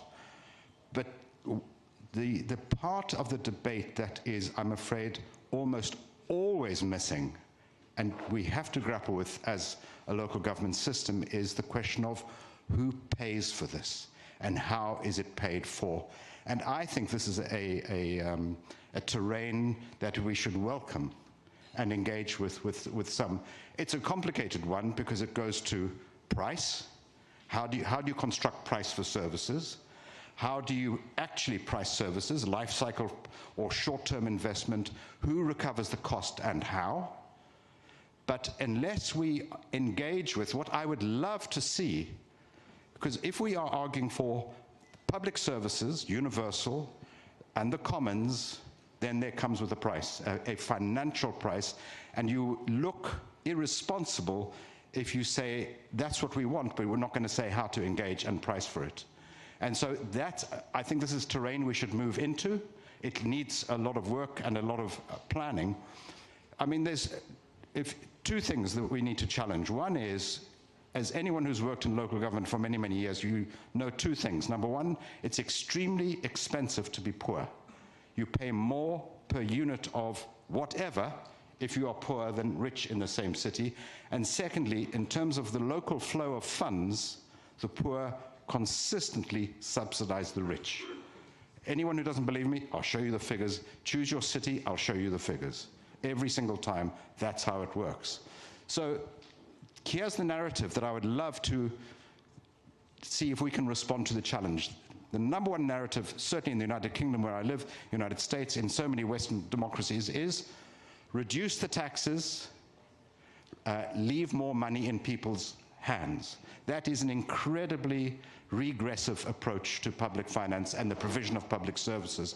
How wonderful would be if the local subnational multilateral system exemplifies and promotes the paying of taxes as a positive thing, as a duty that benefits the majority of the population. Change the debate and take them on exactly these terms. I think you can really have a huge impact, but we can't keep advocating for public services without saying, this is how it's going to be paid for. And lastly, my other international hat has always been with the slum dwellers. And it's always been their position, we don't want free houses. What we want is the space to be able to contribute to our solution. And it's exactly that kind of methodology that I think the local multilateral system can engage. Thank you, Billy. I do think he deserves an applause, but if you don't, then I let you decide. He does, yeah. Thank you very much for that. It's both provocative but also quite concrete, and I think it touches on a couple of things that we have been discussing throughout the week, but it makes it much more, I think, a little bit forward-looking, if you wish. And I have one doubt, which is this issue of how is it paid for? This question of how is it paid for? From my perspective, we have spent too much time thinking about how we paid for things and not enough time in defining the things that we want to be paid for. And maybe what we need to do is a little bit in parallel. I think we have lost the discussion on what we actually wanted to be funded. So we have led a lot of narrative that has not allowed us to have projects because they were considered not to be bankable or not to be affordable. And what we are trying now is to revert that and say, no, this is actually what we want because it works, and then have the bigger discussion. Okay, who is going to pay for that? But I mean, I understand your point, and this is something that we will need to address in the outcome documents of 10 years. So thank you very much for that. I really like that concrete approach on taking a stand on taxation. I think that is defending public policy. So let us pin that down, and then we come to the consistent, reliable, etc. Your inputs have triggered a question for Rocío. Rocío, utopías. ¿Quién las paga? Qué bueno que me das la palabra, Emilia, ¿verdad? Porque tenía aquí unas ideas. Pues sí, muy interesante, ¿no? Yo creo que parte es el manejo financiero y las prioridades que pone un gobierno local. Y en el caso de Iztapalapa se definió que los servicios públicos deben ser por administración pública y no por contratación de privados. Ahí se logró equipar a todo bueno, es una alcaldía, con todo el equipo necesario para poder brindar los servicios públicos que le tocan y que el personal que tenemos es para eso, y a partir de ahí liberamos fondos para poder construir, habilitar y operar las utopías, que son grandes complejos integrales de servicios múltiples y que son gratuitos. Y esta es la otra cuestión que quería yo colocar. La universalización y la gratuidad es posible, ya nosotros lo tenemos comprobado. Y hay otro ejemplo rápido ya de la Ciudad de México. Se hizo un pacto muy importante, un acuerdo importante con la iniciativa privada. La ciudad recibe impuestos por nómina, pago de empleados, y se pagaba 3%. Se logró un acuerdo de subir un 1%, lo que aumentó muchísimo el presupuesto público de la ciudad para ser conducido a la infraestructura que mejoraría en todo caso la productividad de las empresas. Entonces son maneras para poder hacer un manejo financiero adecuado en la ciudad y que libera fondos para poder tener más utopías, más casas de las 3 R's, que son las casas de cuidados, y más equipamiento social y público en los barrios. Gracias, Rocío. A ver, a lo largo de la historia hay muchísimas construcciones que hemos deconstruido, y la mayor parte de ellas eran construcciones sociales que hacíamos alrededor de la economía. La esclavitud. Esto era una construcción totalmente, o sea, en realidad de fondo había un problema mucho más profundo que todavía no hemos superado, que es la discriminación y el racismo. Pero el argumento que mantenía esto era la economía. Y si hemos logrado a lo largo de la historia de construir esto, yo creo que también tiene que ser posible de construir lo que se puede pagar y lo que no se puede pagar, y lo que tiene que ser gratuito y lo que no es gratuito. Otra cosa, a mí no me gusta mucho lo de llamar gratuito, porque lo pagamos todos. No es gratis. No es gratis. Y esto forma parte...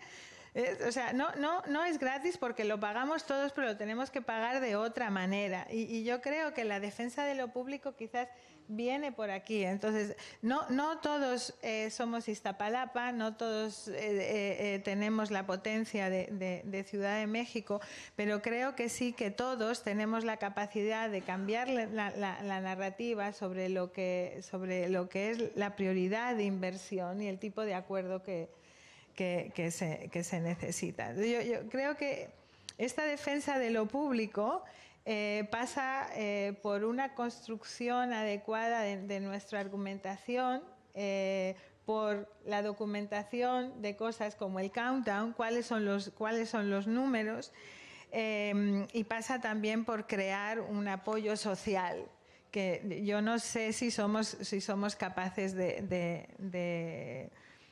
de generar, ¿no? Esta es una pregunta que tengo. So, allow me now on this note, I'm not talking only about economics. Go to you, Bernardia, very vast region that you represent in UCLG as Secretary General of UCLG ASPAC. Very diverse, hundreds and hundreds of languages. Of realities, of cultures.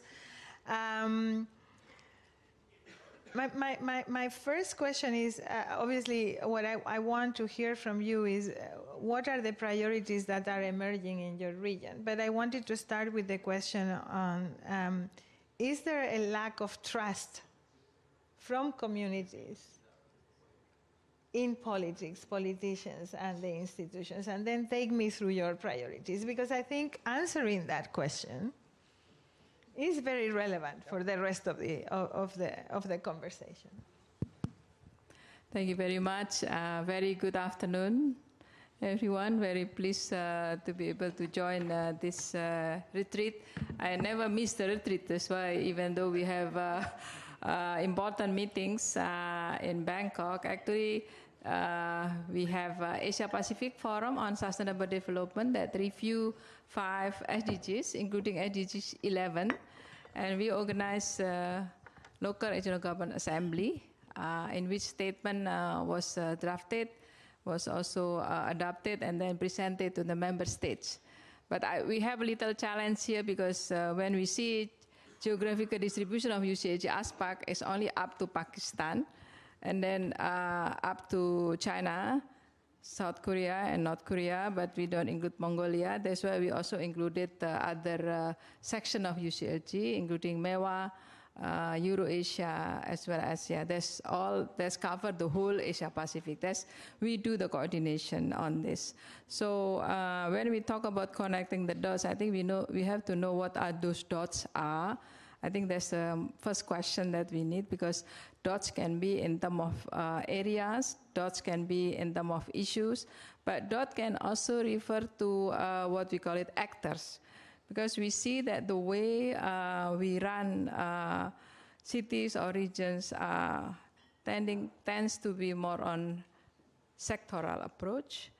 And this is actually the biggest challenge. And one of the things that we discussed also in one of the side events in APFSD is that we are releasing a book on addressing 3 planetary crises. That's biodiversity loss, and then climate change and air pollution. And we cannot address this without looking at who are responsible for each of those issues. And I think we have to find a synergies. It should not be seen as a trade-off.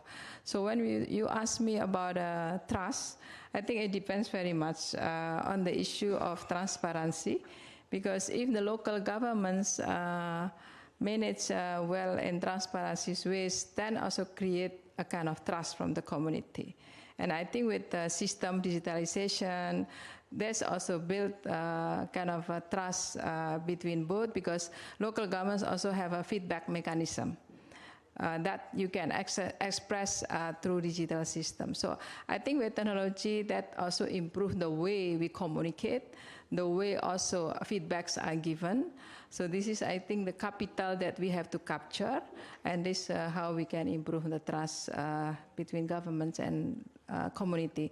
But if you look at the priorities of Asia Pacific, indeed it's a big region, but we prioritize also, of course, on economic revitalization, also climate resilience, because this is one of the prone regions. And then it's emerging region as well, looking at the public expenditure for services, more than 60% with subnational governments in Asia Pacific. So this is just to show you that we have to build trust and how to make efficiency of the service, public service spending, especially at the local governments level. Thank you very much, Bernardia, and applause for her as well. I think that question on what are the dots that we need to connect is obviously very relevant. There are thematic discussions that we need to have. I mean, it's philosophical discussions on priorities and how we want to live together. I mean, some of those questions will really define how we live in the future, how our lives will look like. There is indeed a dimension of a geographical dimension. Not the whole world is suffering from climate change and biodiversity crisis or air pollution or waste management in the same way. We had representatives here from islands that are saying to us, I mean, for me, this is a very personal issue. It's not something that is far away. Some of us are experiencing it differently, even if we are all affected. So certainly resilience is very, very relevant in Asia Pacific. But I really like that you bring to the table the issue of actors. Which actors do we need to take into account? And that connects with everything we have been discussing here this week. So you see, I mean, even though you come from a slightly different reality than Rocío or the departure of Billy to a certain extent, yeah. Who needs to be at the table and who are the actors is extremely relevant, and the public expenditure question is relevant as well. Because although there is a very high percentage in Asia Pacific in terms of expenditure at the local level, not all of that is managed by the local governments all the time. It does vary a lot from one country to the other, and the fiscal transfers are significant lower, I would say, in many cases. That's part of the discussion as well. So where is the independence to manage that? And that very initial question from Billy, how is it paid for this? Well, it remains a very relevant question. Allow me to go to Pedro now. Billy has given us a list. You yesterday did a similar exercise. Billy is saying we need to be consistent, we need to be reliable, we need to be accountable, and we need to be representative. In the pitch that introduced the session on multilateralism, and they were provoking us to think about differences between multilateralism and pluralism, and what differentiates plurilateralism and a club. The difference between plurilateralism and a club is basically that it needs to be reliable, consistent, and accountable. The only thing that plurilateralism doesn't need to be is representative. Or universal. And that's what we want to be. So for us, it's the uncomfortable question now, Pedro. Whether UCLG needs to strive to be universal, or whether we can do a better job if we are not. I mean, that is a question that's the question that I need to face every day. And in order to start, you cannot give an answer in a moment, I know. But we need to reflect a bit on these questions to start reaching that answer, which is it's probably very uncomfortable. I don't know what that entails for the future of UCLG. Why can't we be both? Thank you, Pedro. You saved my life. Why can't we? I mean, what I have seen these days is I only been in one retreat 5 years ago, very different from this. The talks were ethereal. The talks this week are much more concrete, about real problems, about real people, about cities. That's because the world is changing very fast. We are not living in a new world order, we are living in a new world disorder. So we have to live and work with uncertainty. We have to adapt to uncertainty. We have to be prepared for everything, the small and the big, the niche and the global. I think UCLG can be working both sides. Why can't it be a global movement for local action? Talking about plurilateralism as a system for specific jobs, for example, in housing. This morning, Alexander was emotional and thankful, saying that the help of UCLG was very helpful, sorry for the repetition, but also asking for more. Yeah. That's a specific theme, which is global, because we have seen the girl from New Zealand saying gentrification is there also, not only in Madrid, London, or Barcelona. So why can we work in those things while we work in the global conversation? Why can't we make new connections? For example, if IEED is so thankful, how can IEED work with us to find new connections in the housing problem? Because we have to be more visible to have more impact, and when we have more impact, we can be more visible. But visibility is necessary to change things. if people can trust not only the governments of the cities, but UCLG as a helpful actor that gives tools to cities, but also civil society, the impact is going to grow. Because we are not only living in an authoritarian tide, we are living in an individualistic tide. People is not trusting anymore the rest of us, but we are us. Cities are us. Cities are we.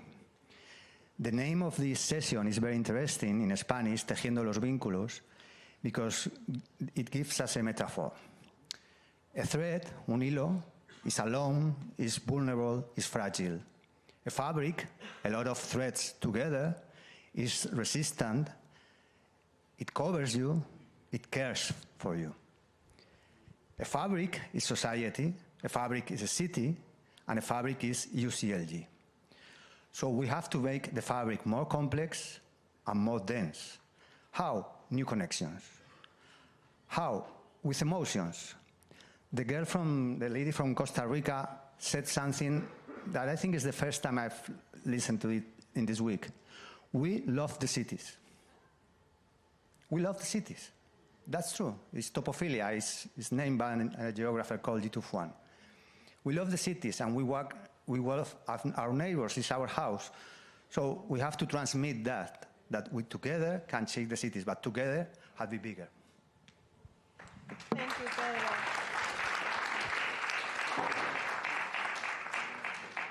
Thank you, Pedro. As I was posing your question, I was thinking, oh my God, if he answers, we need to stop being universal. What do I do now? So you saved us. No, I mean, we would have had to face it. But these are the questions, and believe me, these questions arise more often than you think in a fabric like UCLG. Because some parts of UCLG want to go much faster than others. Some parts of UCLG do not want to take certain steps. And what Alex was saying to us this morning is we have made incredible progress in the housing agenda, but there are still things that are happening that are very wrong, that go against the principles that we defend, namely evictions.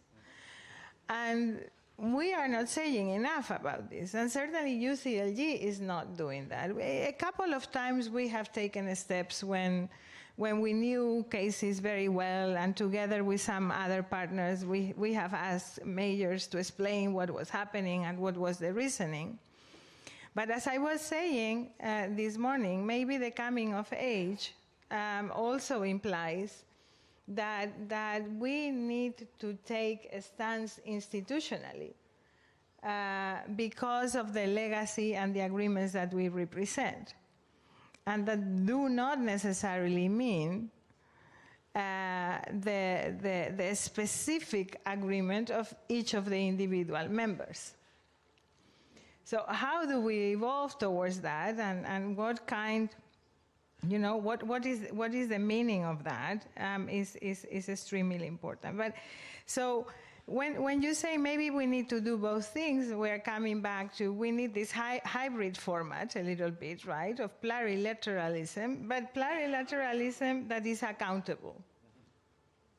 So we need to make sure that the commitments that we made are commitments that we then can check whether we are meeting them or not, and to which extent we are able to impact and make transformation. That will be the only way that our multilateralism differs from the multilateralism that we have known as well.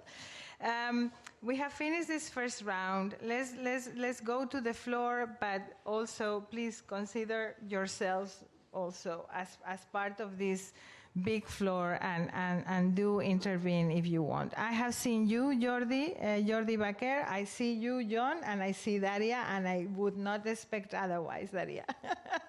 No, I was hoping you would. And Niklas. Okay, there is a microphone coming.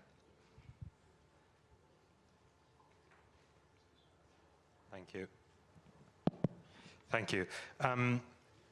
I want to go a little bit back to Billy's question about how do we pay for this, and I think there is one step before this, or which is part of the answer, which is how do we make sure that some of the value that's generated in the city and in the government and the development of the city is not captured and is actually reinvested in the city itself.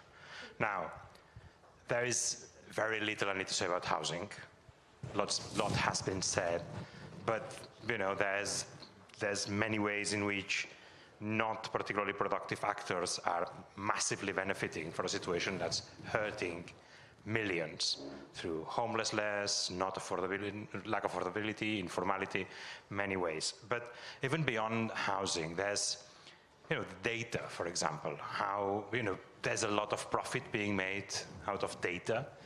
The city authorities have huge amounts of them.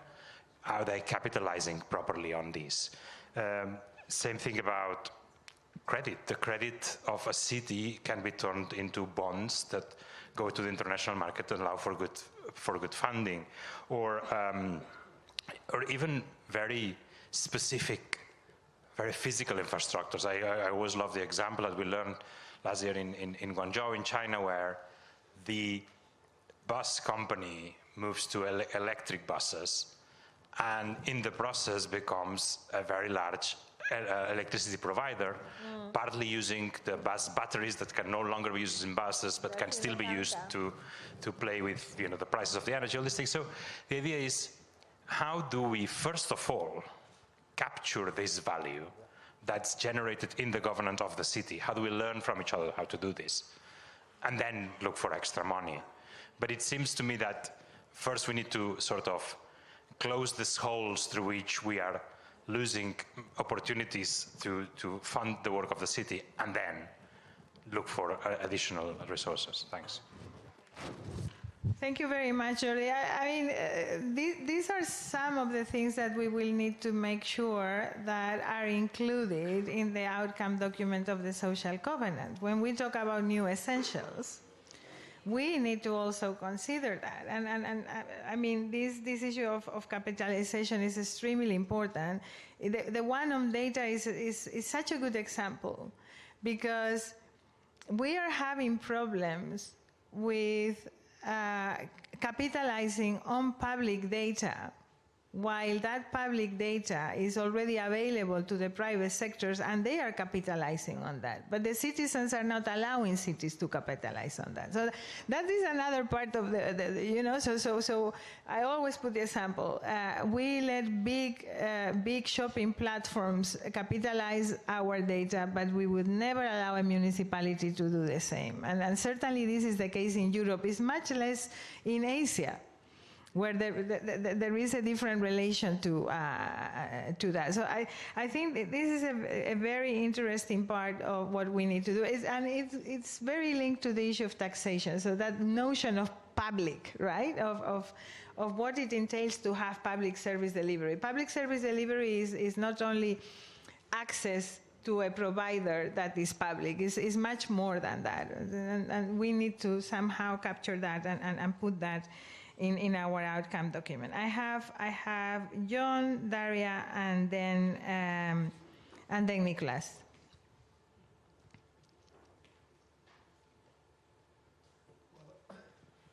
Thank you.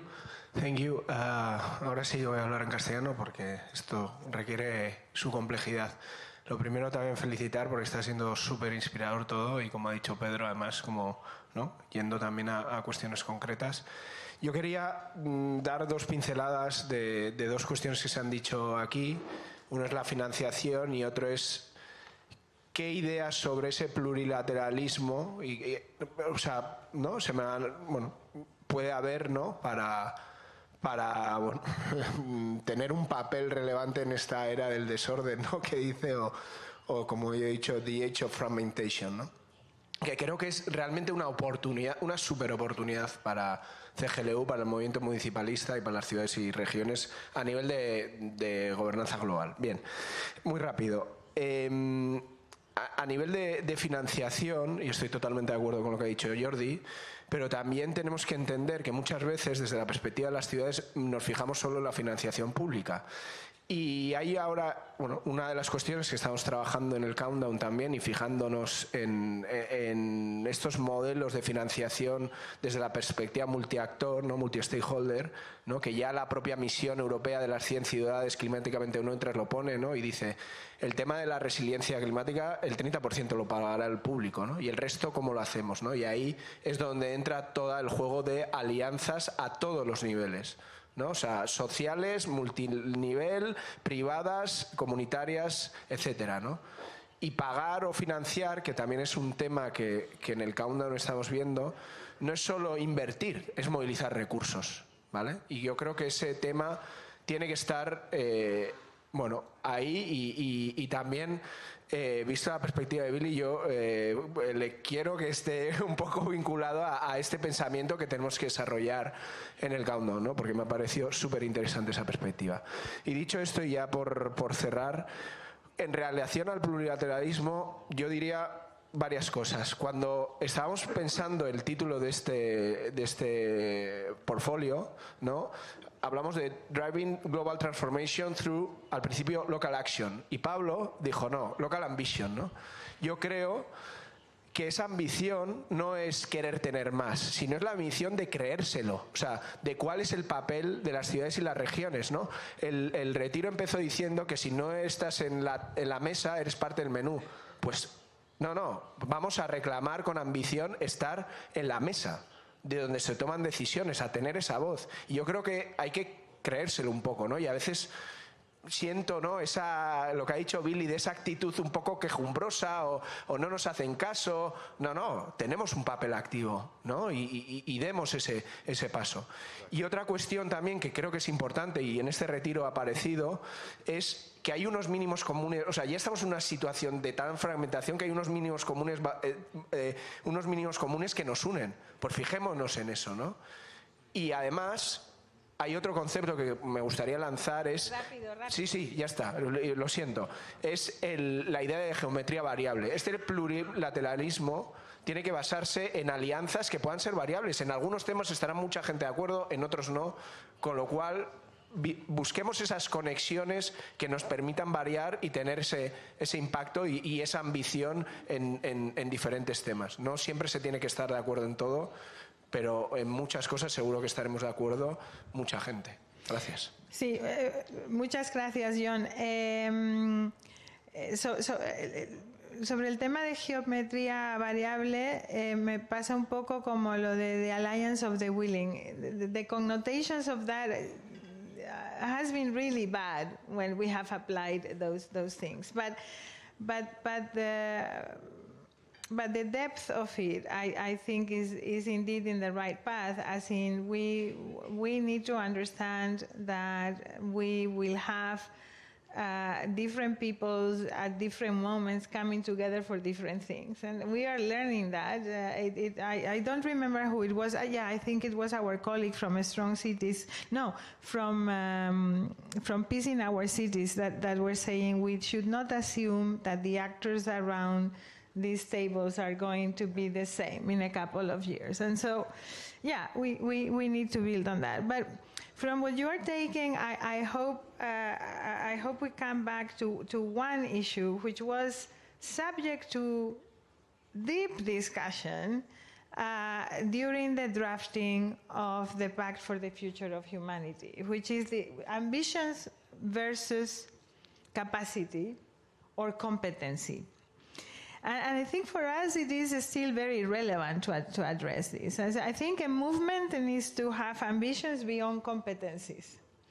And the Pact for the Future of Humanity, I think, has brought us to this retreat being much more concrete, because we have gone beyond the competencies. We've been looking at the ambition and saying that this is what we want to do, whether we have the means or not, whether the competencies are ours now or not. So I think this is also the path to explore the future, and it will be part of the development of those new essentials that we need to define around care. It needs to be an ambition, not only the capacity of the action or the competence to act. We will come back to this, hopefully. But again, to the table, if you want to intervene at any moment, let me know. Daria first. Thanks, Emilia, and sorry for taking the floor again, but these are such important issues that are at the core of what we want to co-create with you that we're going to react to that. I really welcome the discussion on financing and funding public services, and you've heard from one of our panelists a number of concrete areas where we could work together, but I want to take a step back. If we look at the beginning of last century, of the last century, the major infrastructures, even in the United States, like electrification, the creation of water and sanitation pipes, were truly funded through general taxation. And there's also the very few studies, and there is a reason for that, that analyze the amazing positive impact that general taxation that funds basic public services such as access to health, free health, and free education have on households and societies. There is an ideological reason why there are such few studies. It is that it is the corporate capture of many of our multilateral and national institutions. And I'm sure when we talk about full cost recovery in public services, this is a concept that has been really promoted by the World Bank and by the International Monetary Fund to enable the access of corporate actors into public services that are natural monopolies. When you have natural monopolies, that is a constant stream of revenue forever. And so the corporate actors, and today it is private equity, which is the major threat, want to have access to that stream of revenue because all the other sectors have been already sweated and exhausted. So they want a constant stream of revenue. And this is at the expenses of institutions, communities, and our people. Therefore, I think we also need to take a step back, look at the history, and reclaim a different economy for public services. The economics of public service and institutional management is different from corporate economics. Governments, including local governments, must have the chance to raise taxation or to borrow at zero cost or at a very low cost. It is not the same game. Central government can print, can use the monetary base and expand it, but nobody wants to remember that because there's a corporate capture and a clear ideological trend. Just two things and I wrap up. If it is one, it would be better. It would be better. Cross-subsidization is another word that has been forgotten. For example, the city of Hamburg uses energy revenues, for energy is another natural monopoly, to fund a public service that naturally loses money, which is public transportation in remote areas where you only have one or two households, but still children need to be able to go to school. If you put energy, which is a natural monopoly, into private hands, the revenue which is made through the natural monopoly is paid to shareholders, not reinvested in another service or in that service. And last but not least, on care, I think this is very important. If you look at some of the books of Mariana Mazzucato, she says it's a matter of where we put the value.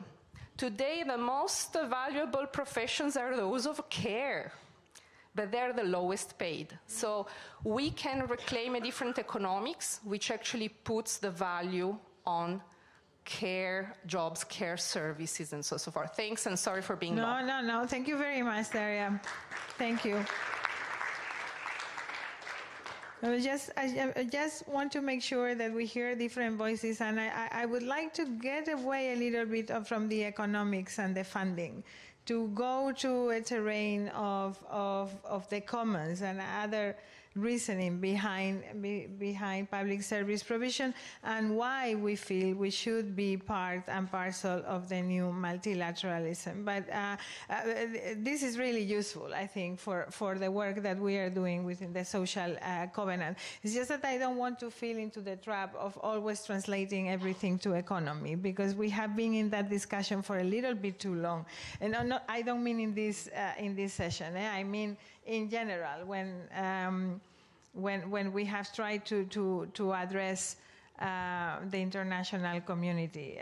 But please, Nicholas, go ahead. You asked for the floor.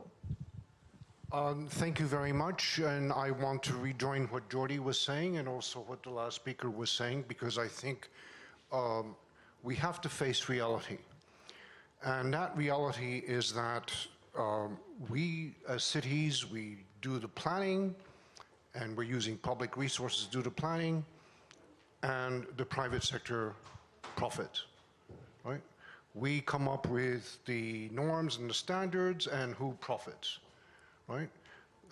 You mentioned data, Jordi mentioned other things, but basically what we're doing is we're giving the profits away. Right? I have negotiated contracts with private sector service providers in such a way that it's win-win, and it is possible.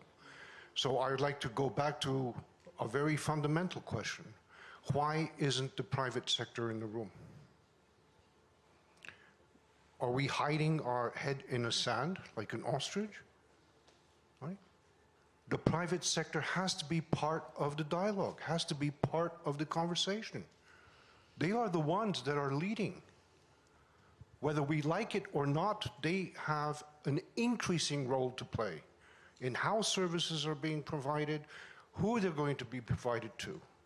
And unless we enter into real dialogue with them, I'm afraid we're talking between, on prêche entre les convaincus, as we say in French. All right? We have to face that reality. And with AI and the rapid evolution of AI, it's going to even be worse. Mm-hmm. They will come up with new business models that we can't even dream of. Right? Thanks. Thank you very much. And this comes to the actors that Bernardia was talking about. Before I give the floor to you, Rocio, just a quick. We are not hiding the heads in the sand, but I have to be very frank, we are not finding the interlocutors that we need to have with private sector. The private sector that is interested in being with us in this room today is a private sector that that would like actually to show their new models and their new tools and the new things that they have to offer, but that are not necessarily, and I'm not saying those are the only ones that are there, I'm just saying that just as it took a very long time to build a relation with organized civil society, it will take us some time to identify the private sector that we need to have around the table.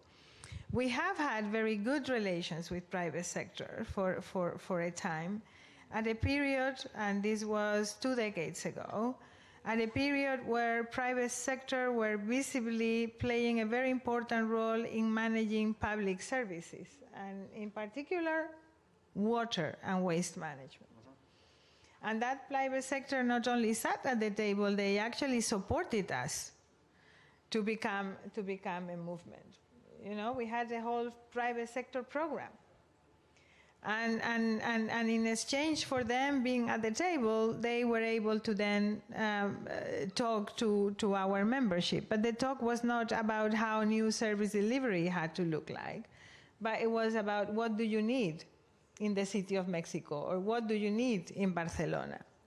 So we haven't found that interlocution yet, but it is something that we're struggling with. We have the same issue with youth representation. We are trying. We are trying. Some of you here in the room know that. But we are not, we haven't been able yet to organize that interlocution in a way that is more meaningful or more representative, etc. So very fair point, Nicholas, and something that we certainly need to think about. And if we might need to go to the private sector instead of asking them to come. Like we have done with civil society. We might need to go to other places, and that, let us see. Let us see how we can arrange it. Very fair point. Rocío, you wanted the floor.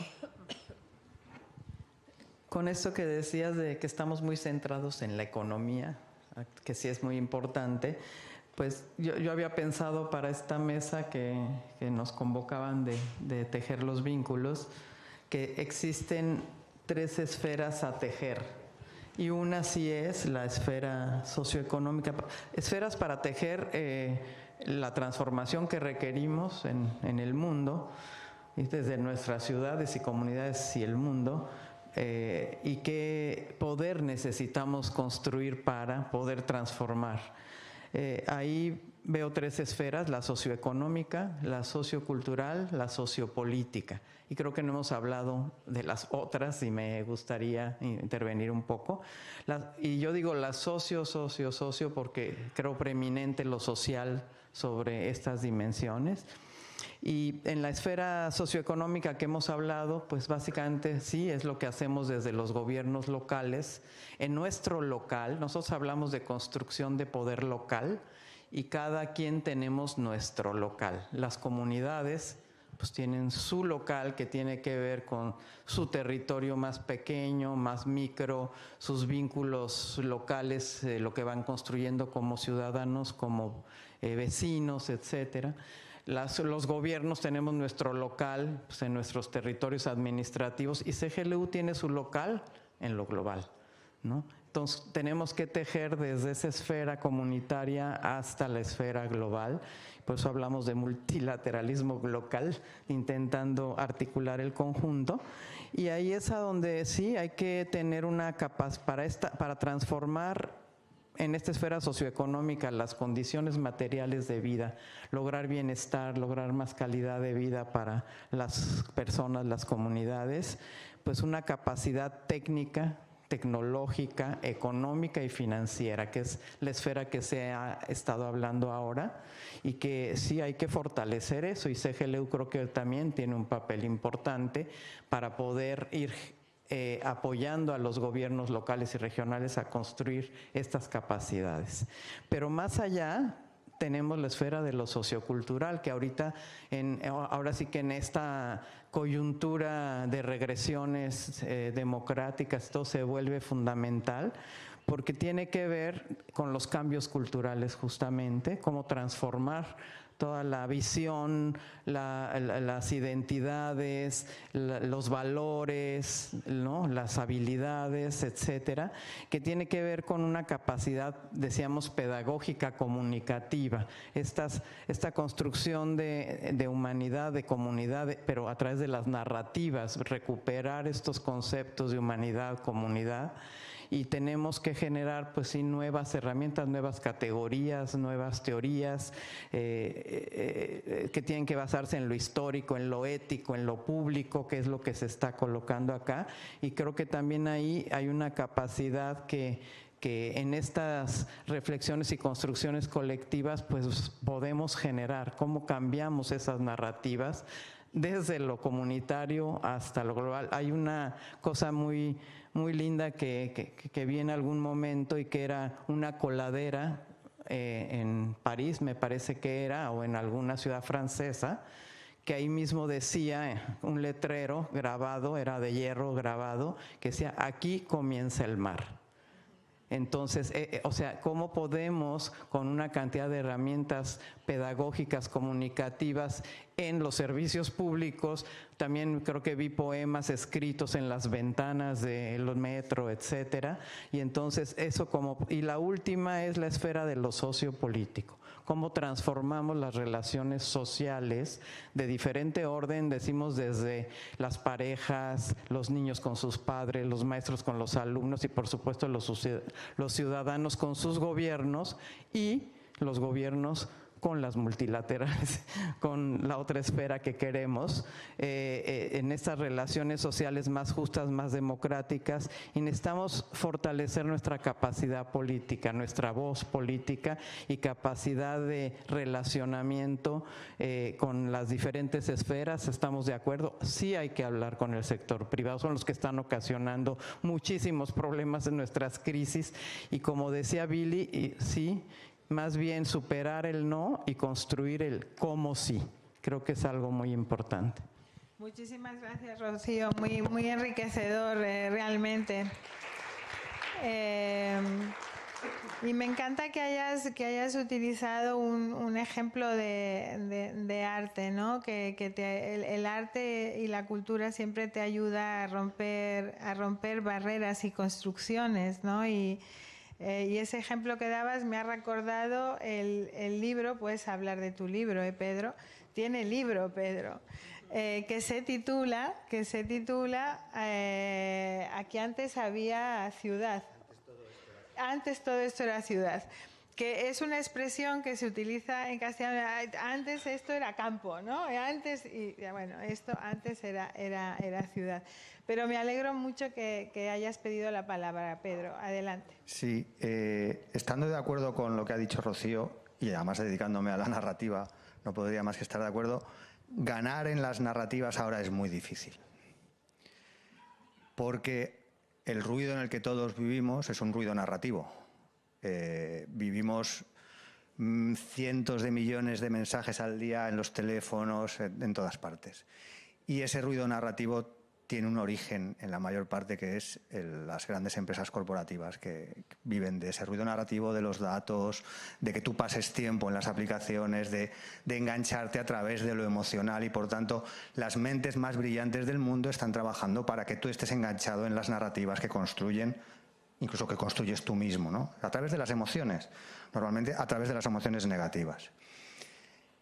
No digo que no haya que construir narrativas, pero creo que la narrativa se demuestra con hechos. Ahora mismo la reacción, digamos, de las ciudades se demuestra con hechos. Y voy a hablar un poco de mi libro. No de mi libro, sino de lo que habla mi libro.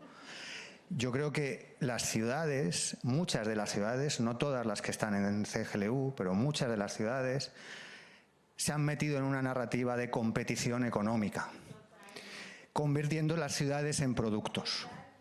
Las ciudades no son productos. Son comunidades de encuentro entre distintos, donde hacemos cosas juntos y juntas. Pero las propias ciudades, los propios gobernantes de las ciudades, voy a criticar un poco a los gobernantes de las ciudades, que está bien de vez en cuando, han implementado una narrativa de competencia de unas con otras, de una carrera por ser la ciudad de más éxito, que atrae visitantes, inversores, que podríamos llamar clientes o accionistas. Y las ciudades resulta que no son empresas. No se saben gestionar como empresas, porque las personas que gestionan las ciudades no están formadas en eso, están formadas en otras cosas, pero además no se tienen que gestionar como empresas. Entonces, lo que hay que cambiar primero es esa narrativa. Y cuando hablamos de cómo conseguimos pagar las cosas, cómo conseguimos meter al sector privado, en lo cual estoy completamente de acuerdo, es que hay que recuperar la ciudad, recuperar la idea de ciudad como un lugar y una comunidad en la que vivir. Y hasta que los gobernantes de las ciudades no se den cuenta de eso, seguiremos perdiendo la ciudad y seguiremos perdiendo los servicios públicos, porque se los estamos dando al sector privado, por esa finalidad de atraer inversiones, atraer clientes, atraer socios. No necesitamos socios, son ellos quienes necesitan socios a las ciudades. Entonces vamos a proteger lo que es nuestro, vamos a trabajar con lo que es nuestro y a defender esa narrativa. Y luego vendrán las otras, porque cuando la gente vive bien, igual está menos enfadada. Y dejadme decir otra cosa con lo que decías de la accountability. del plurilateralismo. Pasándome a CGLU, quizá hay que pensar en ambición, pero en menos cosas. Para poder tener impacto y accountability, que se vean los logros, quizá hay que concentrar las ambiciones en menos cosas. Se me ocurre que puede ser una manera de decir, tenemos que se está haciendo, porque creo que el Local Social Covenant va en esa dirección, ¿no? Y en nuevas cosas, en la innovación también. Se lo ha hablado Lorena esta mañana y creo que pensar, de nuevo, lo dije ayer, que pensar desde cero, pensar lo que es un servicio público, que puede ser la IA, puede ser otras cosas, también es sano. Bueno, ya lo dejo aquí porque me alargaría más. Pero sobre todo cambiar la narrativa desde el gobierno de las ciudades y devolver la ciudad a lo que es vivir juntos, vivir bien. Es así de sencillo y así de complejo. Sí, muchísimas gracias, Pedro. Y esta cuestión de competitividad a nosotros nos cuesta mucho de construirla, ¿eh? It is really difficult to share with members that they should not be competitive. And I would say immediately after COVID, this was a huge peak, I have to say. I mean, we have had a decade just before COVID where we were starting to deconstruct this, and we were looking at territorial approaches also, because the notion of that, you know, your city does not stop at the border. You need to make sure that your neighbor also has water, or that your neighbor also has transit, to actually become the type of city that you also want to be. It's not something individual. We spent a decade coming close to that idea. I think the new urban agenda was helping us to do that as well. And then when COVID came, that became increasingly difficult. The SDGs were helping us connect the dots again, creating a new language. But the post-COVID was a race of competition to see who would be recovering faster. So this is a very valid point, that I don't know how well we are going to be able to address, but it's extremely relevant, and it might have to do with a new way to look at local economic development as well. I mean, and we are discussing in the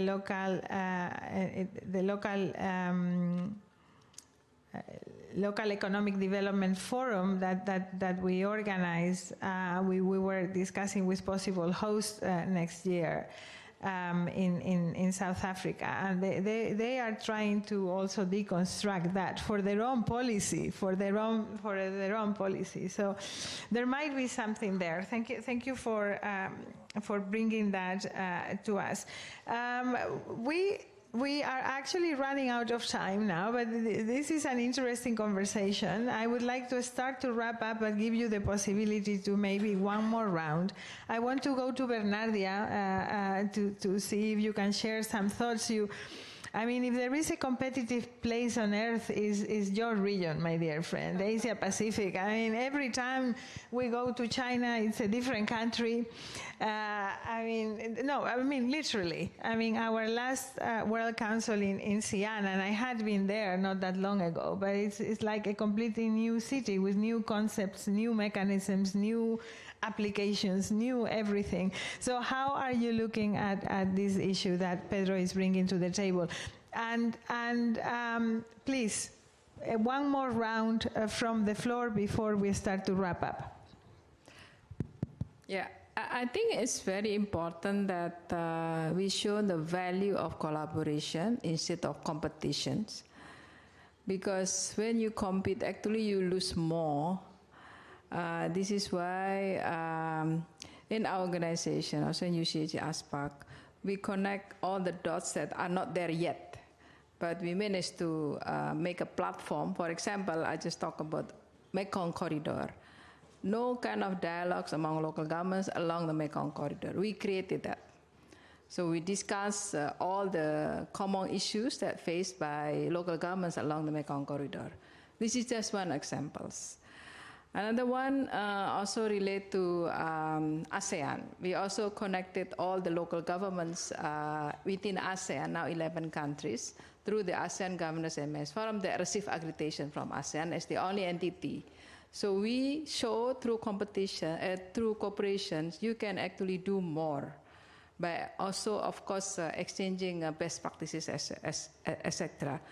And I think the value to remain a space of convergence without diluting our values, UCLG maybe must first stay grounded in territorial realities, especially let the community needs drive our global advocacy.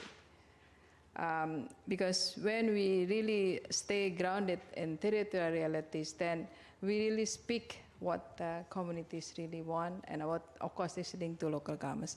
What the challenge we see in Asia is related to territorial development as well, because we tend to work based on the administrative boundaries, that sometimes you cannot make a plan without engaging other local governments surrounding you in all the sectors, mobility, river flows, those kind of things. This is a big challenge also in Asia.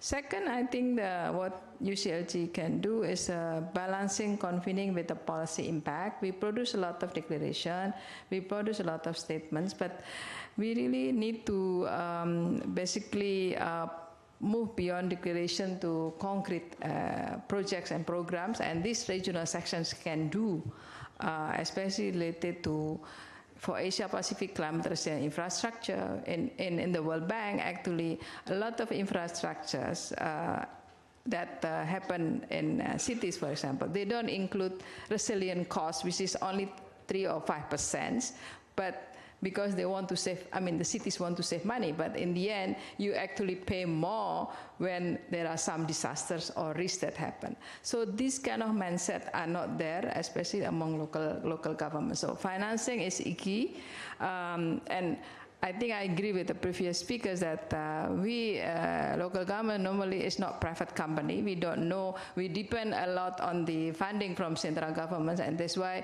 creativity on innovative financings are not embedded much in the local governments itself. And with blended finance, public-private partnerships, municipal bonds, those kind of things are possible, but they cannot do it because, number one, I think capacity. Even though regulatory framework allow them to do that, but they cannot do it. They don't know how to do it because of capacity. Another one, of course, credit worthiness. A lot of local governments have the ability and have a plus AA plus, but they don't really respond because there is no luck. There is a lack of good governance. So it's very complex. So in the last one, I think what we can do more is invest in regional mechanism, as I said. ASEAN, we also have APLG, Asia Pacific Local Government Coordinating Body, so that it can be amplifier all these implementation vehicles. But I think we all believe on the capitals of UCLG. Can be all, because we have a very strong networks. This is very important capital that we have to capture. All the issues of local governments are in UCLG. I think this is important that we have to continue delivering this. Thank you. Thank you very much, Bernardia, for bringing the importance of this issue of partnership and constructing the collective agenda. I think the power of a collective agenda is very relevant, but we are not very successful in quantifying the impact of the collective agenda that we have been promoting. And so when we ask ourselves, and we should, and I accept the challenge, to be more pragmatic, to go from narrative to implementation, I cannot help but feel a little bit of frustration, because I think we are doing that. It's just we are not telling that story, and obviously a structure, very weak structures like ours, and when I say weak, it's small, and it has advantages to be small, because you are also very resilient. But we are not hundreds of people working everywhere. When a structure like ours cannot become implementers, so we need to do this in a different way. But it's a fair point that we need to address, and I would like to address it through these accountability mechanisms and through identifying how we can measure impact and also changing the way in which we measure that impact. And tomorrow it's in our outreach. I think we need to think a little bit about that. I don't see hands in the room. Billy, can I go to you to start wrapping up with some thoughts? Thank you. Thank you. That was a very useful conversation. I go back to Jordi's challenge of how do we retain value in the city, which I think is a key question, because the economic model that we see increasingly is overwhelmingly extractive. It's global and it's extractive. And so the question then, not how do we pay for it, but how do we share the load to pay for it, then becomes very difficult to answer. And I think that is one of the most difficult challenges for local governments. Let me go to the question of universal services, because it's something that UCLG has been really at the forefront of promoting, but point out it's a double-edged sword that we need. When we say universal services, we want to make sure that that service is available to all citizens, all residents in that city. There's another angle to universal services which in my mind is almost as important, which is making sure that everyone in that city makes use of those services. Because what we increasingly see is that those elites are able to not be satisfied with the services, they extract out and they provide their own services, security, water, transport, protection, whatever. Firefighters. Well, it happens everywhere, and that undermines our prior question, which is how do you pay for it and how do you share the load? Because I was just thinking of cities I've recently visited. The elite don't really worry about the potholes or the lack of public transport, because they'll drive through with 4x4s and go to where they want to, the shopping malls, and not worry at all about the quality of the universal services. So the biggest, not the biggest, but one of the most difficult challenges for cities to face is, and this is also at a national level, is the danger of parallel systems of service provision. You know, it's true in education, it's true in health, and it's true in local government services. The moment you have two systems, the one for the money and the one for not, you undermine the logic of a single city with a single tax base, which is why, and this is my closing comment, when I am in a new city, if I want to understand it, I don't look at the mayor's last speech. I want to look at the budget. Voilà. Thank you, Billy. Do we realize that the return or the capitalization, the reinvestment is not only monetary? Do we realize that it's about also people and talent that we lose or that we need to gain? And I'm hearing too little about that. And I think, so I really like the point on universality, the way that you're putting. I think that is extremely relevant. But when we think about recapitalization, I mean, there are more things than the economies that we know and the transactional costs of things. Because when you can have a very nice city without any talent, and it very quickly will become something that we don't even acknowledge as a city, and that worries me. And you start to have that kind of cities around that are full of only shopping malls, and the only public spaces are the spaces where you buy things. And so here is where in the type of universality that you are describing, the issue of the commons becomes very, very important. Because that is what makes the difference. I was in a meeting a while ago with big donor, and there were big fires going on in their country, big wildfires, you know, Generation 6 fires that you cannot put off in any way. And then some of the most beautiful houses were being destroyed, and they were all over the news because these big, beautiful houses were being destroyed. And also in the news was the lack of budget of the city to actually pay for firefighters, and these rich people trying to save their mansions by hiring in firefighters. Okay, so yes, that can happen. But the water, you cannot buy. If it disappears for everyone. So you might be able to buy the truck and the firefighter. So I think the commons and protecting that, some of the basic commons are a very important part of the discussions that we're having. Somehow we need to start to see care as a common good as well. Because if we put that as part and parcel of the discussion, then the whole universality issue becomes very different. And that can really transform the way that we look at development. So, yeah, I think we have advanced a lot in this discussion about what we need to include in our documents, what the social contract can actually imply. I don't know if you want to say anything else. I have a sense that we have done a pretty good tour of the important things that we have. But I'm happy to look around the room because nobody seems in a hurry to leave, which is really nice. I see you there and you haven't spoken enough, so please. Do you have a microphone? It's coming.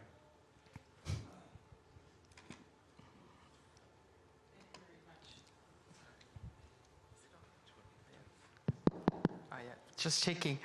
I want to take this time to acknowledge you, Emilia. Thank you very much for giving me this platform to come and speak all the way from New Zealand, but also my parents are from Tonga. So I am from Pacifica heritage, and it's nice to see Asia Pacific represented there. And thank you very much. I also want to take this time to acknowledge Xavier and to the ULCG staff. Thank you so much for the coordination and organizing to get me here. I got the call from our coordinator, Miss Befi Kingi, on Friday, and then she got in touch with Xavier on Saturday, and on Sunday I was on the plane. So I have a lot of gratitude, and thank you so much. It's my first time in UCLG, and no doubt I have been empowered, inspired, strengthened by the narratives, by the stories, by the ongoing engagement through politicians, local leaders, but more importantly, our young people. And I take my hat off to our young people because through their talents, their gifts, and their skills, to be able to make this happen. So I acknowledge all our young people in the place today. I also want to be able to also reflect back on our people back in the Pacific, 25,000 Pacific Islands. And I am the Pacifica person here, plus Asia Pacific. There's a lot of things going on in our Pacific Islands at this time. West Papua, Tuvalu, Kiribati, but also the Banaband people. So I stand on a lot of giants, and I acknowledge our elders that are no longer here with us, and our ancestors that have gone before us.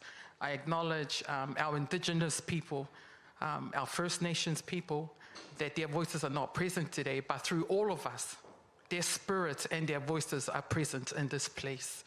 So I want to be able to acknowledge you all, and thank you so much. In Tongan language, I'm saying thank you so much. Muchas gracias. And I just want to be able to share a passage of scripture in Micah chapter 6, verse 8 says, to act justly, to love mercy, and walk humbly with our God. De nada.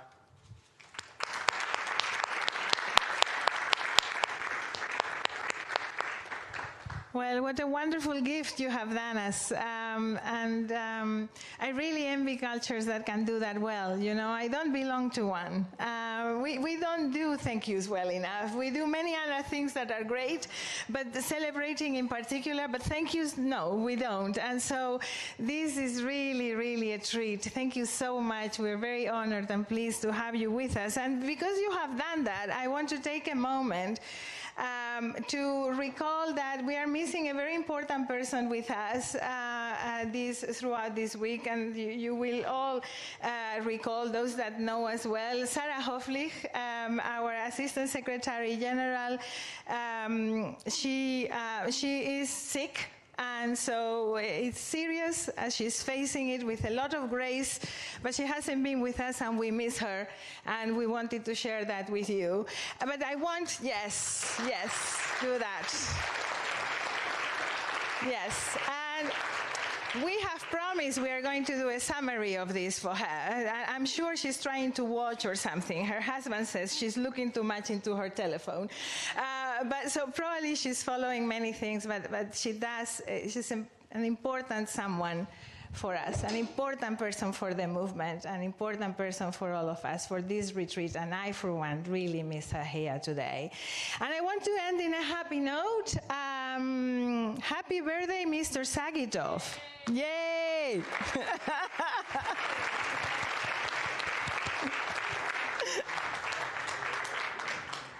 Dear friend, I don't know how many birthdays we have celebrated together, but quite a few.